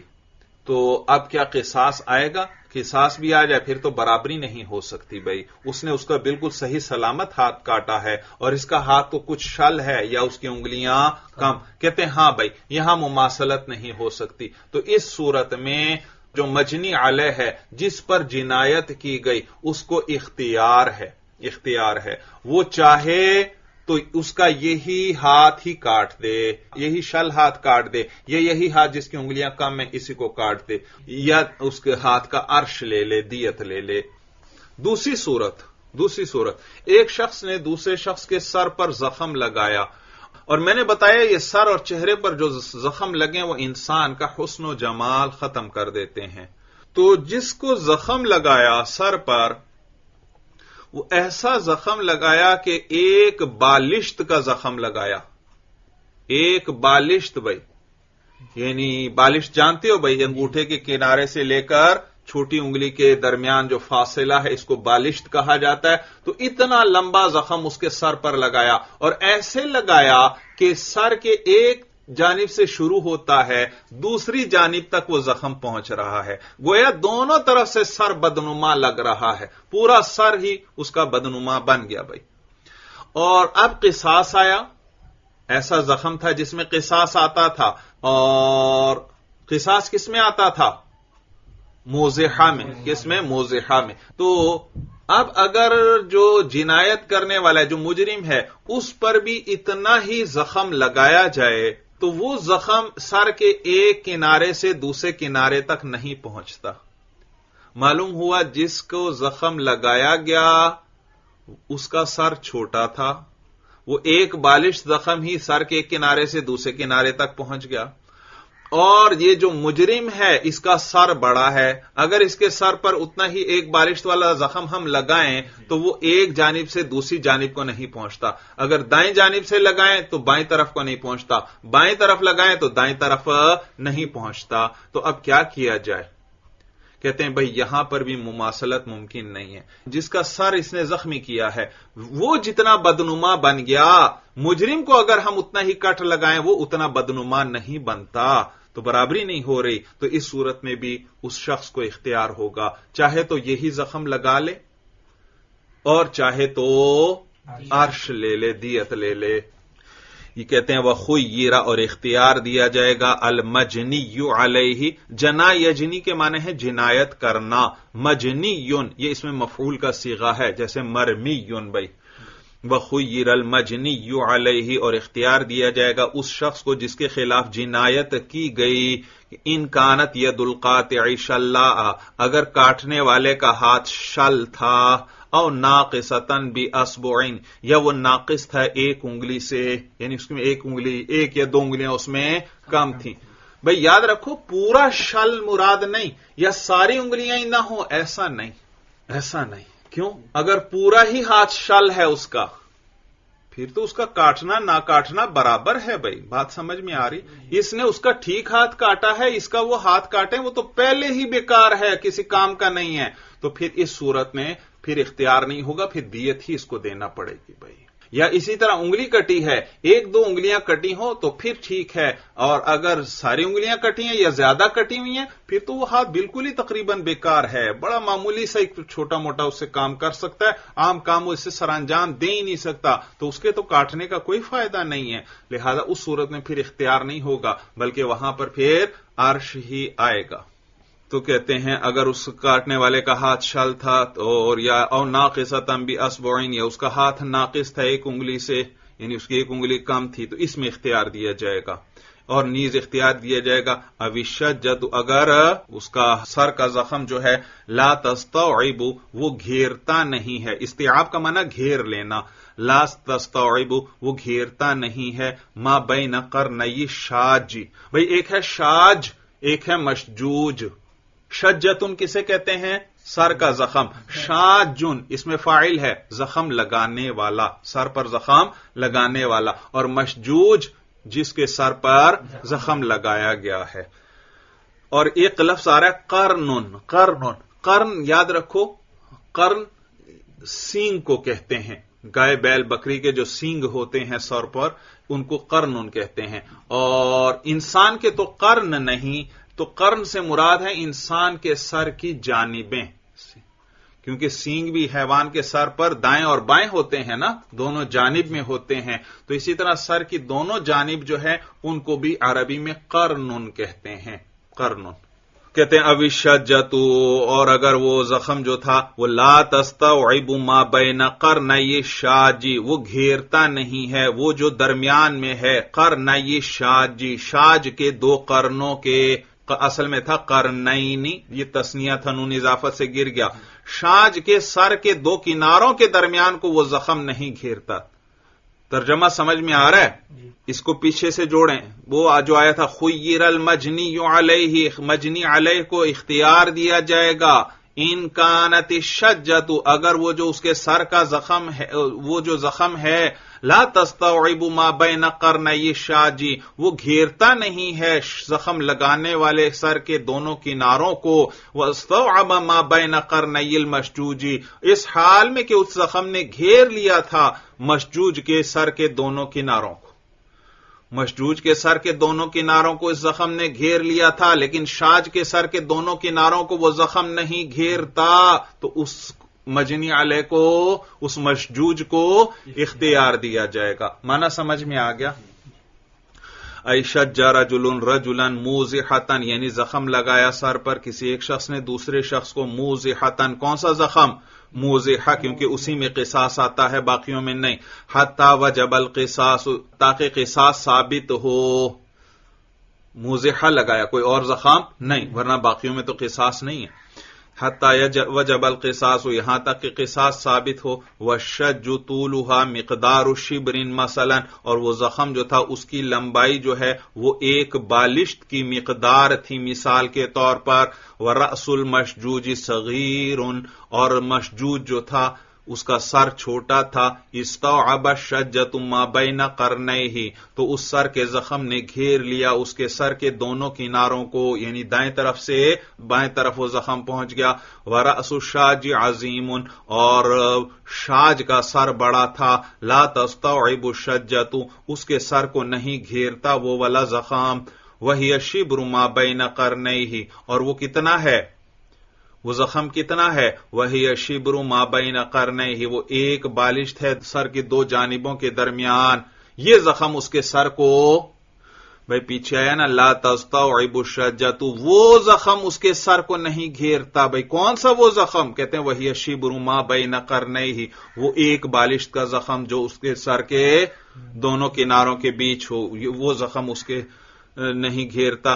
فالشین الذی لحق المشجوج اکثر مما یلحق الشاج، شین کہتے ہیں بدنما ہونا، بدنما ہونا، برا لگنا، پس وہ بدنمائی جو الذی لحق المشجوج، جو مشجوج کو لاحق ہو گئی، اس کا سر بدنما ہو گیا نا، تو وہ بدنمائی جو مشجوج کو لاحق ہوئی، اکثر وہ زیادہ تھی، مما یلحق الشاج، اس سے جو شاج کو لاحق ہوگی، وہ بدنمائی جو مشجوج کو لاحق ہوئی وہ اس بدنمائی سے زیادہ ہے جو کس کو لاحق ہوگی، شاج کو، شاج کو، تو کہتے ہیں فالشین الذی لحق المشجوج اکثر مما یلحق الشاج، پس وہ بدنمائی جو مشجوج کو لگ گئی وہ اس بدنمائی سے زیادہ ہے جو شاج کو لگے گی۔ فالمشجوج بالخیار، تو اس صورت میں مشجوج کو اختیار ہے، ان شاء اقتص، اگر چاہے تو وہ قصاص لے لے، وان شاء اخذ العرش، اور اگر چاہے تو عرش لے لے، ويسقط القود بموت العاقل وبعفو الاولیاء وبصلحهم على مال قل او جل۔ بھئی یاد رکھیے اگر قصاص لینے سے پہلے ہی وہ قاتل طبعی موت مر گیا تو قصاص ساقط ہو جائے گا۔ ایک شخص نے دوسرے شخص کا قتل کیا تھا جان بوجھ کر اعلی قتل سے، تو اس پر قصاص آیا اور اب اس کو بھی قتل کیا جائے گا، لیکن قصاص وصول کرنے سے پہلے ہی اس قاتل کا انتقال ہو گیا تو یاد رکھیے قصاص ساقط ہو گیا، اس لیے کیونکہ وہ جان ہی چلی گئی جس سے اس قصاص کو وصول کرنا تھا۔ اسی طرح یاد رکھیے بھائی کہ یہ جو قصاص ہوتا ہے یہ اولیاء کا حق ہوتا ہے۔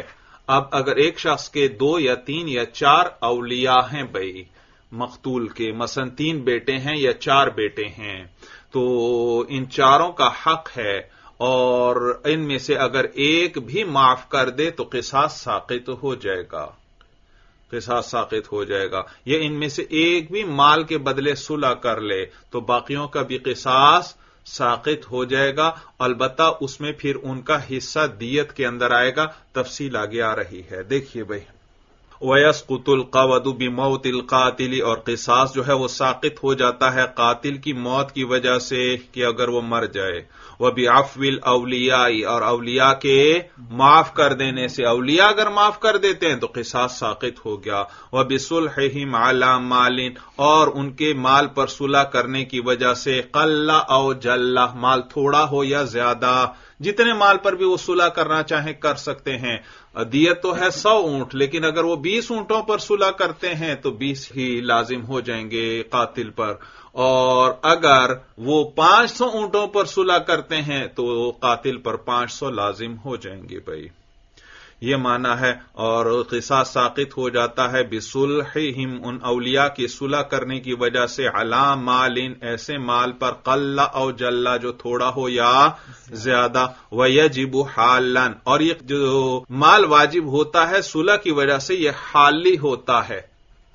کیا ہوتا ہے؟ حالی، یعنی اس کی فوری ادائیگی کرنا پڑے گی۔ دیت میں تو آپ کو میں نے بتلایا تھا 3 سال میں دیں گے، یعنی 3 قسطوں کے اندر دیں گے، 3 سال کے اندر پورا کریں گے، لیکن صلح کے بدلے جو مال آئے گا وہ اس کی ادائیگی فوری ہے۔ یہ اس وقت ہے جب ادائیگی کی کوئی تعین نہ ہو، جب کوئی مدت متعین نہ کریں، یہ ذکر ہی نہ کریں کہ ابھی دینا ہے یا 3 سال کے اندر دینا ہے، تو پھر فوری ادائیگی ہوگی، اور اگر مدت متعین کر لیتے ہیں تو پھر تو اس مدت کے مطابق ادائیگی ضروری ہو جائے گی، کیونکہ عقد کی وجہ سے یاد رکھو جو بھی مال کسی پر واجب ہوتا ہے جب اس میں مدت ذکر نہ ہو تو اس کی فوری ادائیگی ضروری ہوتی ہے۔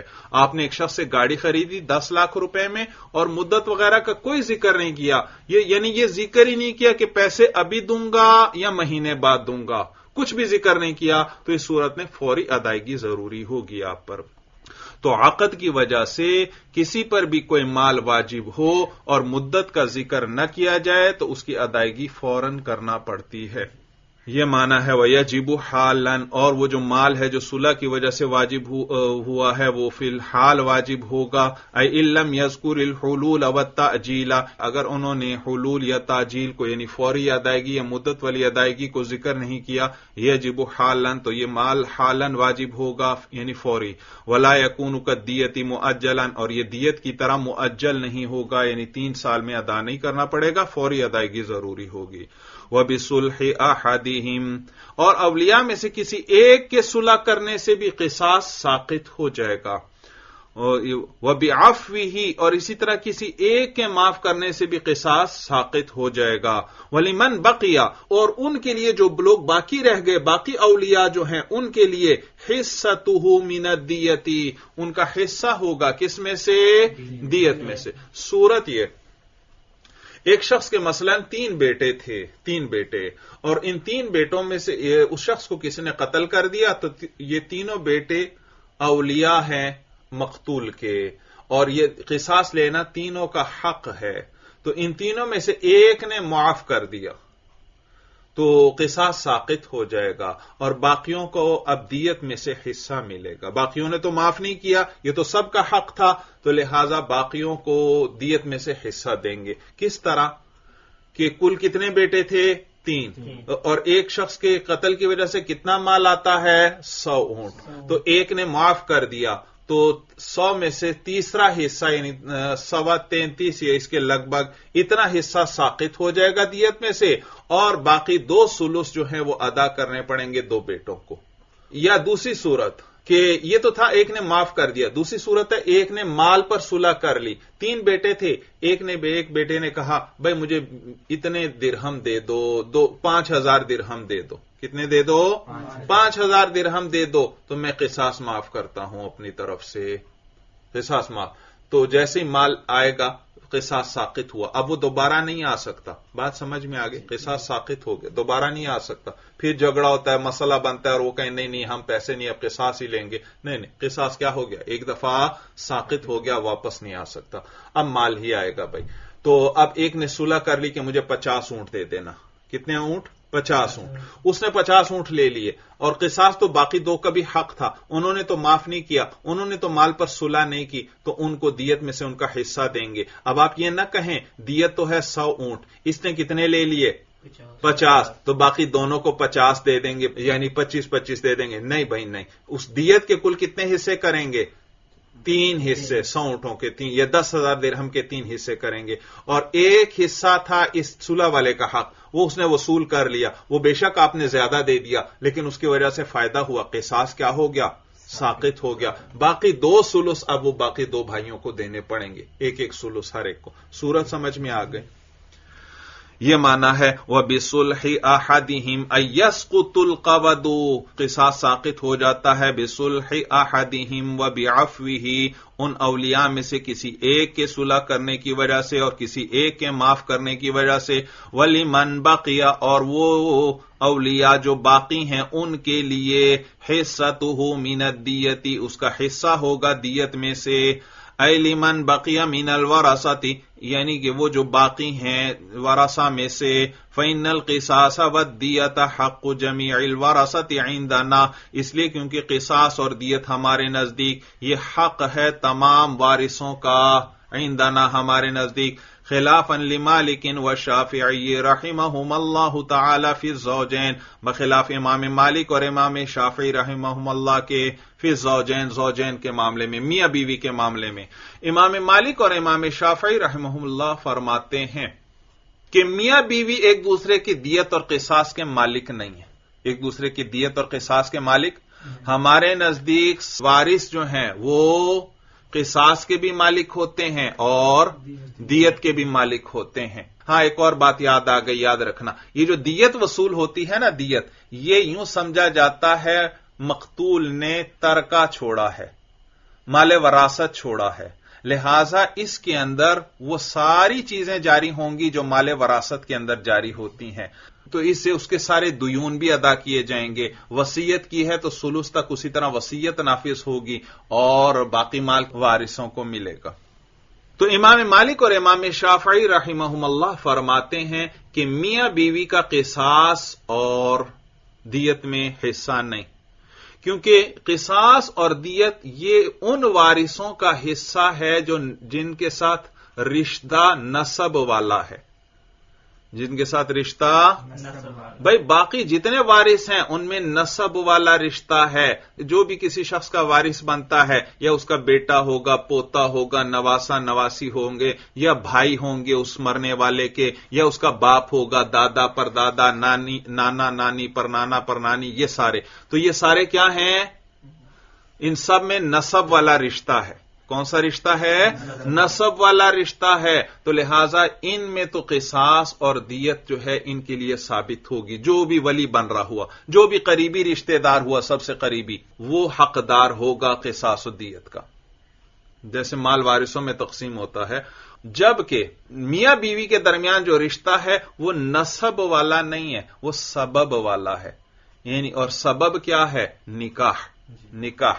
تو یہ ایک دوسرے کے وارث تو بنتے ہیں، میاں بیوی ایک دوسرے کے وارث بنتے ہیں، لیکن نسب کی وجہ سے نہیں، سبب کی وجہ سے. اور وہ سبب نکاح ہے کہ ان کے درمیان چونکہ نکاح ہوا ہے اس لیے ایک دوسرے کے وارث بن رہے ہیں. نسب کے اعتبار سے یہ ایک دوسرے کے وارث نہیں بن رہے.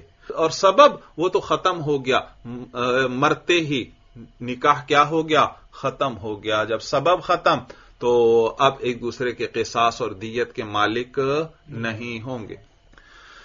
یہ معنی ہے فَإِنَّ الْقِصَاصَ وَالدِّيَةَ حَقُّ جَمِيعِ الْوَرَثَةِ عِندَنَا، اس لیے کیونکہ قصاص اور دیت وہ حق ہے تمام وارثوں کا ہمارے نزدیک، خلافاً لِمَالِكٍ وَالشَّافِعِيِّ رَحِمَهُمَ اللَّهُ تَعَالَى فِي الزَّوْجَيْنِ، بخلاف امام مالک اور امام شافعی رحمہم اللہ کے میاں بیوی کے مسئلے میں. فَإِن صَالَحَ بِأَلْفٍ وَكِيلُ سَيِّدِ عَبْدٍ وَحُرٍّ قَتَلَا فَالصُّلْحُ عَنْ دَمِهِمَا بِالنِّصْفِ. صورت مسئلہ یہ کہ ایک غلام اور ایک آزاد آدمی نے مل کر ایک آدمی کو قتل کیا. قاتل کون ہے؟ ایک آزاد ہے اور ایک غلام. تو اب ان دونوں پر قصاص آ گیا. کیا آیا؟ ان دونوں پر قصاص آیا. تو اب اس آزاد آدمی نے اور اس غلام کے مالک نے ایک شخص کو وکیل بنا کر، دونوں نے ایک ہی شخص کو وکیل بنا کر بھیجا کہ جاؤ بھائی وہ مقتول کے اولیاء سے صلح کر لو، ہمیں قصاص میں قتل نہ کریں، مال وغیرہ لے لیں. چنانچہ وہ وکیل گیا اور اس نے مثلا 1000 دینار پر صلح کر لی، 1000 دینار پر. تو اب یہ مال کس پر کتنا آئے گا؟ ایک طرف ہے آزاد اور دوسری طرف ہے غلام. کہتے ہیں بھئی یہ آزاد کا بھی وکیل تھا اور غلام کے آقا کا بھی وکیل تھا، اور اس نے جا کر صلح کی بات دونوں کی طرف سے کی ہے، تو دونوں پر آدھا آدھا وہ مال آئے گا. تو 500 دینار کس پر آ جائیں گے؟ اس آزاد پر، اور 500 اس غلام کے آقا پر آ جائیں گے. دیکھیے بھائی، فَإِن صَالَحَ بِأَلْفٍ، اگر صلح کر لی 1000 کے بدلے. کس نے صلح کی؟ وکیل سید عبد. ترجمہ آخر سے ہوگا غلام کے آقا کے وکیل نے، غلام کے مولا کے وکیل نے صلح کی. اور کس نے؟ وحرٍ، اس کا عطف ہے سید پر، ای وکیل حرٍ، اور آزاد آدمی کے وکیل نے. غلام کے آقا اور آزاد آدمی کے وکیل نے صلح کر لی. ترجمہ سمجھ میں آ رہا ہے؟ فَإِن صَالَحَ بِأَلْفٍ، اگر صلح کر لی 1000 کے بدلے، وکیل سید عبد وحرٍ، آزاد آدمی اور غلام کے آقا کے وکیل نے، قتلا، وہ غلام اور وہ آزاد آدمی قتلا جنہوں نے قتل کیا تھا. قتلا صفت ہے کس کی؟ عبد اور حر کی. عبد اور وہ آزاد اور غلام ایسے ہیں قتلا کہ ان دونوں نے قتل کیا ہے. اب سنو ترجمہ. کہتے ہیں فَإِن صَالَحَ بِأَلْفٍ اگر صلح کر لی 1000 کے بدلے وکیل سید عبد وحر قتلا ایسے آزاد کے وکیل نے اور ایسے غلام کے آقا کے وکیل نے قتلا جنہوں نے قتل کیا تھا اس کے وکیل نے صلح کر لی فَالصُّلْحُ عَنْ دَمِهِمَا بِالنِّصْفٍ تو اس وکیل کا صلح کرنا عن دَمِهِمَا ان دونوں کے خون سے یعنی اس کے بدلے میں بِالنِّصْفٍ یہ کتنے پر ہوگا؟ نصف پر ہوگا یعنی آدھے آدھے پر ہوگا. آدھا ایک پر آئے گا اور آدھا دوسرے پر آئے گا.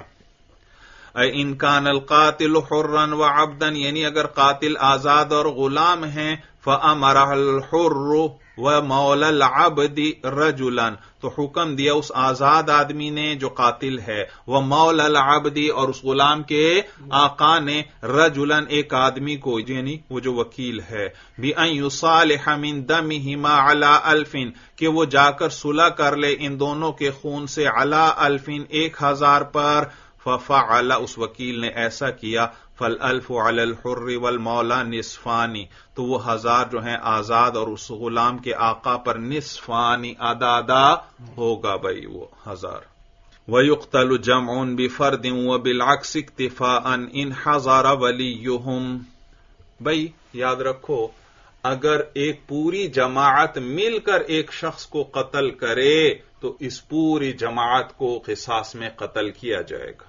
قیاس تو یہ تقاضا کرتا ہے بھائی ایک جان گئی ہے تو بدلے میں ایک ہی جان لینی چاہیے زیادہ نہیں. لیکن یہ واقعہ حضرت عمر رضی اللہ تعالیٰ عنہ کے زمانے میں پیش آیا تھا.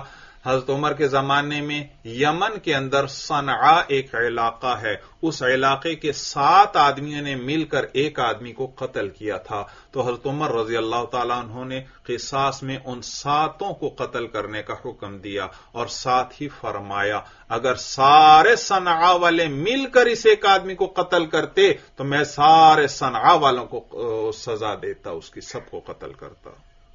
تو معلوم ہوا اگر پوری جماعت مل کر ایک آدمی کو قتل کرے تو پوری جماعت کو قتل کیا جائے گا. ہاں لیکن اس میں علماء پھر تفصیل لکھتے ہیں کہ اگر وہ سارے اس کے قتل میں شریک تھے باقاعدہ اور اگر کچھ صرف حفاظت کر رہے تھے کچھ نے پکڑ کے رکھا تھا کچھ قتل کر رہے تھے پھر اس میں مختلف حکم ہوں گے بھائی. قتل کرنے والے ان کو قصاص میں قتل کیا جائے گا. وَيُقْتَلُ جَمْعٌ اور جماعت کو قتل کیا جائے گا بِفَرْدٍ ایک فرد کے بدلے میں وَبِالْعَكْسِ اور اس کے برعکس بھی یعنی جماعت کے بدلے ایک آدمی کو قتل کیا جائے گا. ایک آدمی نے کئی آدمیوں کو قتل کر دیا تو اب یہ نہیں کہ 8 قتل ہوئے ہیں تو اس کی جان بھی لی جائے قاتل کی اور اس پر 7 دیتیں بھی واجب کر دیں. نہیں بس صرف اس ایک کو ہی قتل کیا جائے گا اور اسی پر اکتفا کیا جائے گا. یہ معنی ہے وبالعکس اور اس کے برعکس بھی یعنی پیچھے تو کیا تھا قتل کیا جائے گا جماعت کو فرد کے بدلے اور اس کا برعکس بھی ہے یعنی فرد کو جماعت کے بدلے قتل کیا جائے گا اکتفاءً اسی پر اکتفا کرتے ہوئے یعنی دیتیں نہیں آئیں گی.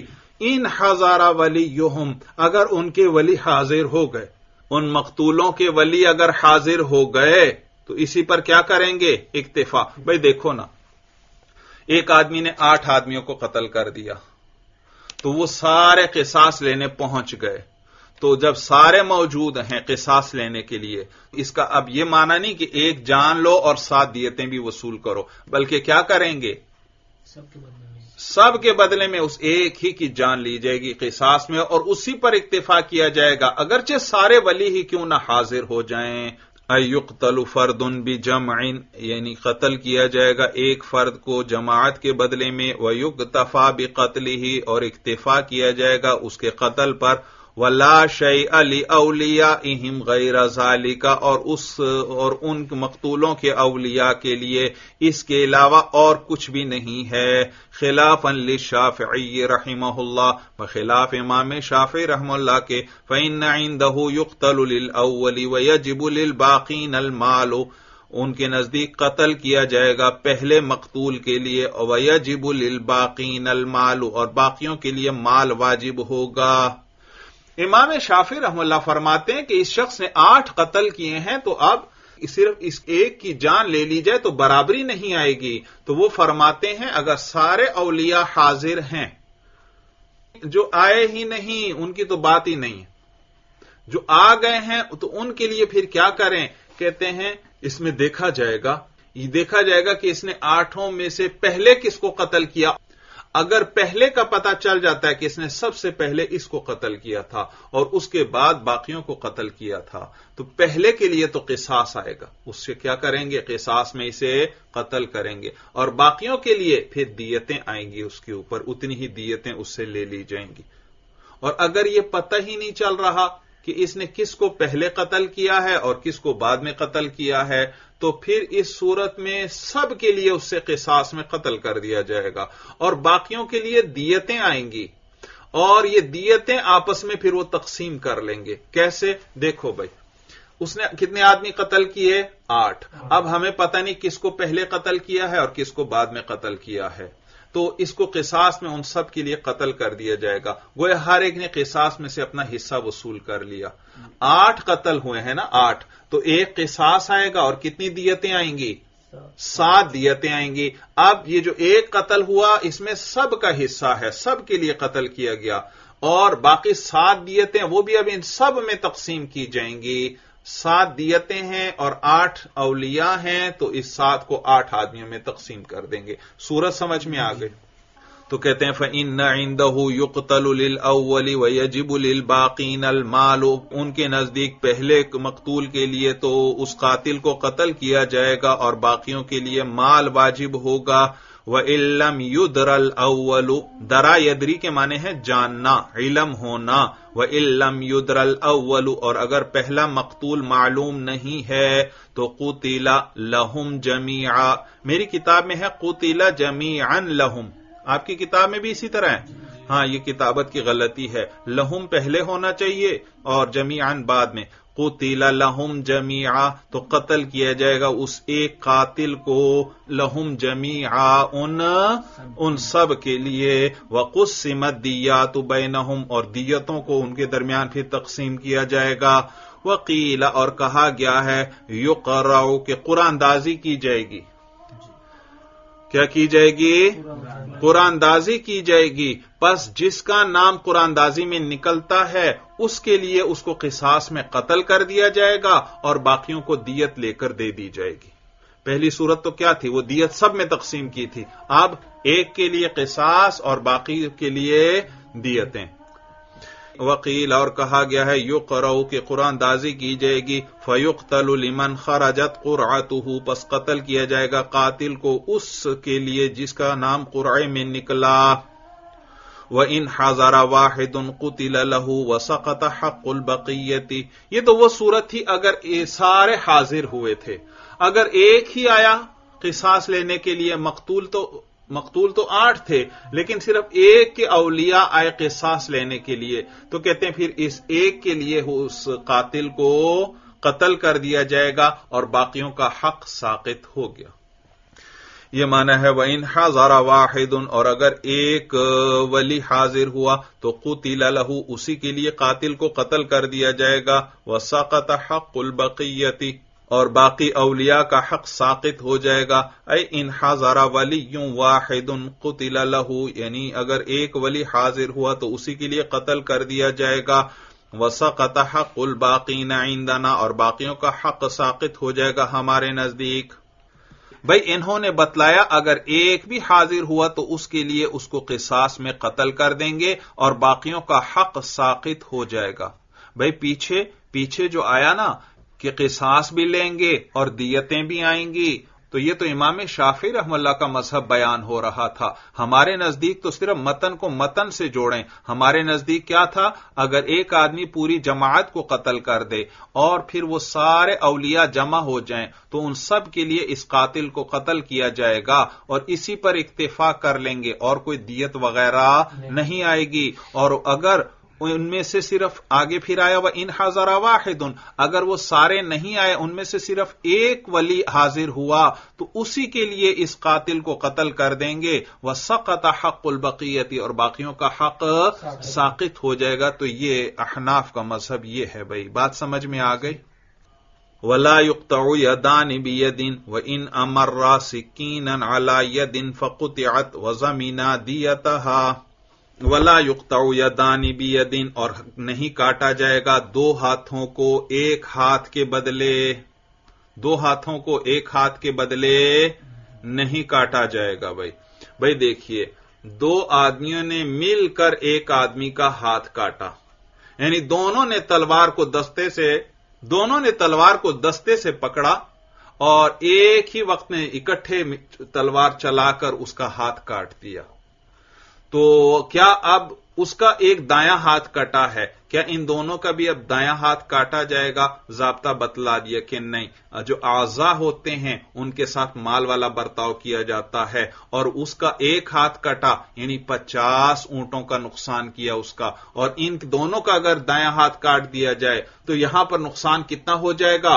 100 اونٹوں کا، تو برابری نہ رہے گی، لہذا اس صورت میں پھر ہاتھ کی دیت واجب ہوگی ان دونوں پر، اور آدھی دیت ایک پر آئے گی اور آدھی دیت دوسرے پر، یعنی 50 اونٹ دونوں پر آ جائیں گے، 25-25 ادا کریں گے۔ کہتے ہیں ولا يقطع يدان بيد، اور کاٹا نہیں جائے گا دو ہاتھوں کو ایک ہاتھ کے بدلے، وان امر سكينا، اور اگر ان دونوں نے چلایا چھری کو، امرہ کا معنی امرہ پھیرنا، چلانا، اور تثنیہ کا صیغہ ہے امرہ، اور اگر ان دونوں نے چلایا، ان دونوں نے پھیرا، سکینن چھری کو، علی یدن کسی ہاتھ پر، فقطعت پس وہ ہاتھ کٹ گیا، وزمنا دیتہما، وَإِن یہ اگرچہ اس کو ترجمہ کس سے کریں؟ اس کو پچھلے کلام سے جوڑیں، وَلَا يُقْطَعُ يَدَانِ بِيَدٍ وَإِنْ أَمَرَّ سِكِّينًا عَلَى يَدٍ فَقُطِعَتْ، اور کاٹا نہیں جائے گا دو ہاتھوں کو ایک ہاتھ کے بدلے اگرچہ انہوں نے چلایا ہو چھری کو کسی ہاتھ پر، فَقُطِعَتْ پس وہ کٹ گیا، تو بھی دو ہاتھوں کو ایک ہاتھ کے بدلے نہیں کاٹا جائے گا، وَزَمِنَا، اور یہ دونوں ضامن ہوں گے، دیتہا ای دیت الیدی، ہاتھ کی دیت کے، اور ہاتھ کی دیت کو تو عرش کہتے ہیں، تو دیکھا یہاں دیت بول کر کیا مراد ہے؟ عرش مراد ہے۔ تو وَزَمِنَا دِيَتَهَا، ہا ضمیر ید کو راجع ہے، اور ید یاد رکھو عربی میں مؤنث استعمال ہوتا ہے، جسم کے جو بھی اعضاء دو ہیں وہ مؤنث استعمال ہوتے ہیں، ہاتھ دو ہیں، پاؤں دو ہیں، آنکھیں دو ہیں، کان دو ہیں، یہ سب کیا استعمال ہوتے ہیں؟ مؤنث۔ اسی لیے کہا وَزَمِنَا، وہ دونوں ضامن ہوں گے، دیتہا ای دیت الیدی، اس ہاتھ کی دیت کے، ھذا عندنا، یہ ہمارے نزدیک ہے، وعند شافعی رحمہ اللہ تعالی اذا اخذ رجلان سکینا وامر علی ید آخر تقطع یداہما اعتبارا بالنفس، امام شافعی رحمہ اللہ فرماتے ہیں ان دو آدمیوں نے مل کر ایک شخص کا ہاتھ کاٹا ہے، اکٹھی تلوار یا چھری چلائی ہے، لہذا ان دونوں کے ہاتھ بھی کاٹے جائیں گے۔ وہ اس کو قیاس کرتے ہیں نفس پر، جان پر، جیسے دو آدمی اگر ایک آدمی کو قتل کریں، ابھی انہوں نے آپ کو بتلایا تھا کہ اگر جماعت مل کر ایک آدمی کو قتل کرے تو پوری جماعت کو قتل کیا جائے گا، تو دو آدمی جب مل کر ایک آدمی کو قتل کریں گے تو ان دونوں کو بھی قصاص میں قتل کیا جائے گا۔ جب جان کے اندر ایک کے بدلے دونوں کو قتل کیا جاتا ہے تو اعضاء کے اندر بھی ایک ہاتھ کے بدلے دونوں ہاتھوں کو کاٹا جائے گا۔ تو وہ فرماتے ہیں اذا اخذ رجلان سکینا، جب اٹھائی دو آدمیوں نے چھری، وامر علی ید آخر، اور اس کو چلایا دوسرے آدمی کے ہاتھ پر، یعنی اس کو پھیرا دوسرے آدمی کے ہاتھ پر، تقطع یداہما، تو ان دونوں کے ہاتھ کو کاٹا جائے گا۔ تقطع یدہما ہے میری کتاب میں، یدہما، ویسے یداہما ہونا چاہیے، کاٹا جائے گا یداہما، ان دونوں کے ہاتھوں کو کاٹا جائے گا۔ اور عموماً تثنیہ کی اضافت تثنیہ کی طرف پسندیدہ نہیں، تثنیہ کی اضافت تثنیہ کی طرف پسندیدہ نہیں، تو اس میں عموماً اول کو جمع سے بدل دیا جاتا ہے، ان دونوں کو اول کو کس سے بدلتے ہیں؟ جمع. جیسے قرآن میں اللہ فرماتے ہیں السارق والسارقۃ فاقطعوا ایدیہما، دونوں کے ہاتھ کاٹ دو. تو دونوں کے دو ہاتھ ہو گئے تو ہونا چاہیے تھا یدیہما، یدینی تسنیہ، تو فاقطعوا یدیہما، لیکن تسنیہ کی اضافت تسنیہ کی طرف پسندیدہ نہیں، تو پھر اول کو کس سے بدلتے ہیں؟ جمع سے. فاقطعوا ایدیہما، تو ان دونوں کے ہاتھ کاٹ دو.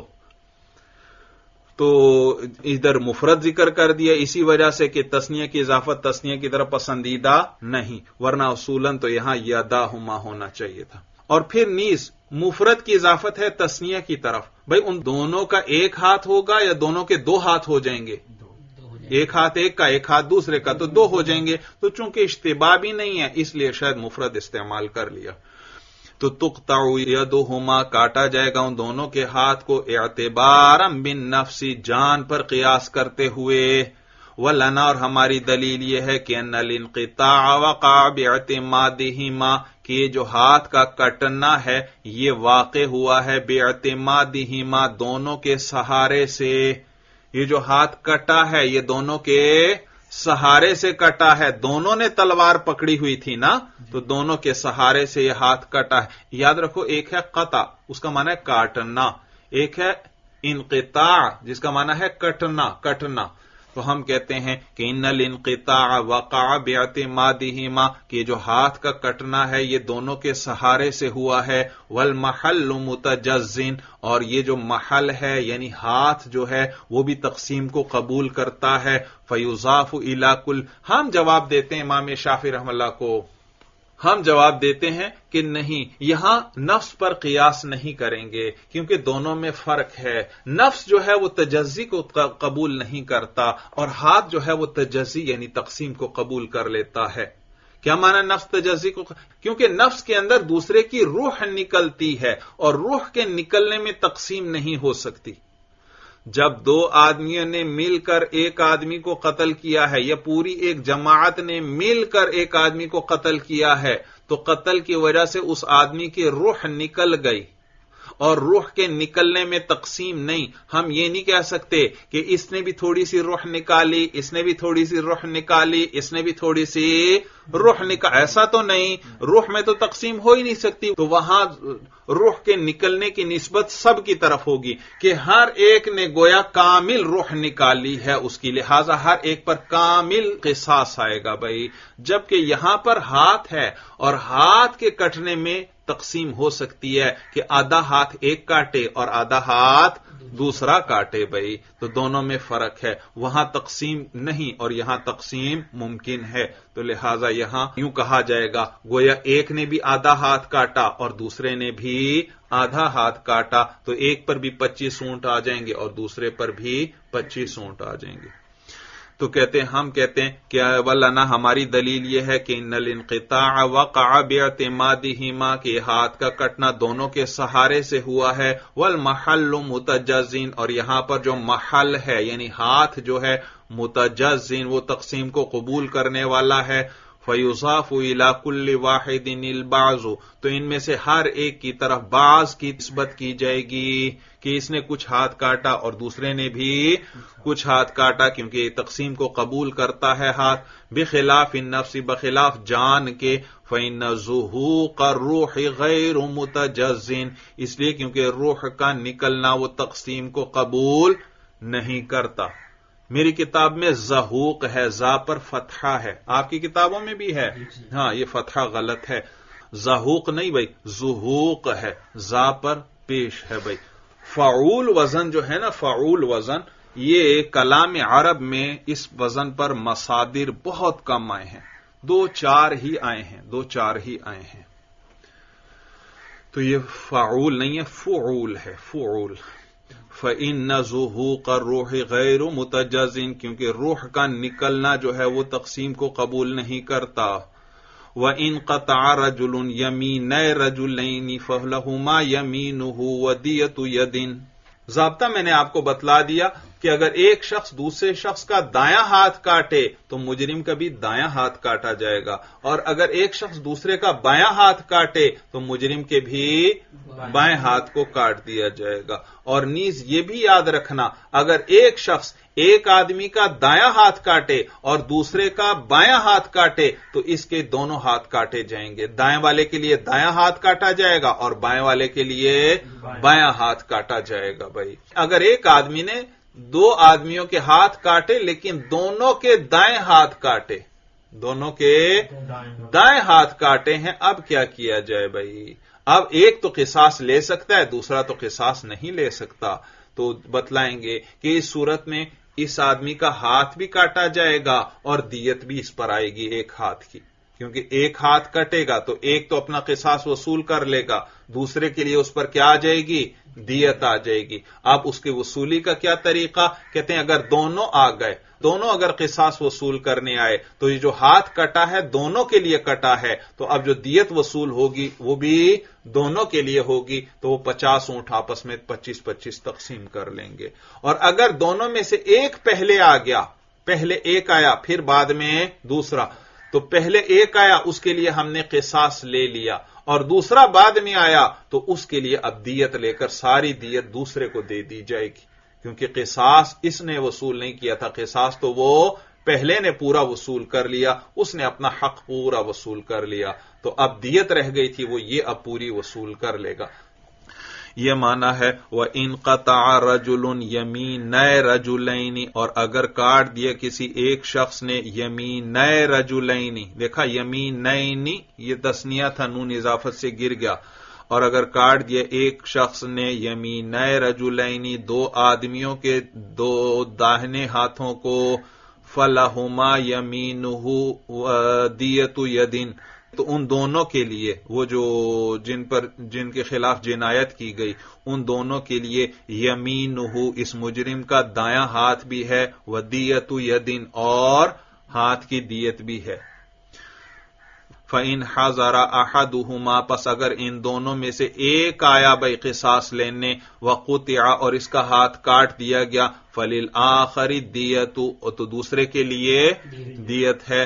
ھذا عندنا، یہ ہمارے نزدیک ہے، سواء قطعہما علی التعاقب او معا، برابر ہے کہ اس نے ان دونوں کے ہاتھ کاٹے تھے علی التعاقب، آگے پیچھے، او معا یا اکٹھے ہی، یعنی ایک کا ہاتھ پہلے کاٹا دوسرے کا ہاتھ بعد میں کاٹا ہے، تو ہاتھوں کے کٹنا آگے پیچھے ہو اس سے کوئی فرق نہیں پڑتا، چاہے اکٹھے ہاتھ کاٹے چاہے آگے پیچھے ہاتھ کاٹے، تو بھی جب دونوں آئیں گے تو قصاص دونوں وصول کر رہے ہیں تو دیت میں بھی دونوں شریک ہوں گے، اور اگر ایک آیا ہے قصاص لینے تو اس کے لیے قصاص لے لیں گے، اور جو بعد میں آیا اس کو پوری دیت دے دیں گے۔ سواء قطعہما علی التعاقب او معا، برابر ہے کہ ان کے دونوں کے ہاتھ کاٹے آگے پیچھے، او معا یا اکٹھے ہی۔ وعند الشافعی رحمہ اللہ فی التعاقب یقطع بالاول وفی القران یقرأ، امام شافعی رحمہ اللہ فرماتے ہیں تعاقب کی صورت میں، یعنی آگے پیچھے اگر ہاتھ کاٹے ہیں، پہلے ایک کا ہاتھ کاٹا پھر دوسرے کا، تو یقطع بالاول، تو پہلے کے بدلے میں اس کا ہاتھ کاٹا جائے گا، دوسرے کو دیت دی جائے گی۔ تو ہمارے نزدیک تعاقب کا اعتبار نہیں، امام شافعی رحمہ اللہ کے نزدیک تعاقب کا اعتبار ہے۔ وفی القران یقرأ، اور وہ فرماتے ہیں کہ قران، یہ قرآن نہیں بھائی، الف پر مد نہیں ہونا چاہیے، وفی القران، قران قرن کا معنی ہے ملنا، ملا ہونا، اگر اکٹھے ہی دونوں کے ہاتھ اس نے کاٹے، ایک ہی وار سے دونوں کے دائیں ہاتھ کاٹے ہیں، تو اب تعاقب تو نہ ہوا، قران ہے، ملے ہوئے ہیں، وہ کٹنا دونوں کا ملا ہوا ہے، تو اس صورت میں کس کو دیت دیں گے اور کون قصاص لے گا؟ فرماتے ہیں یقرع، قرآن اندازی کی جائے گی، جس کا نام نکلے گا اس کے لیے ہاتھ کاٹا جائے گا اور دوسرے کو دیت دی جائے گی۔ یہ معنی ہے وفی القران یقرع، اور دونوں کے ملا ہونے کی صورت میں یقرع، قرآن اندازی کی جائے گی۔ چلیے بس بھائی، ھذا ھو المرام، واللہ اعلم بحقیقت الکلام۔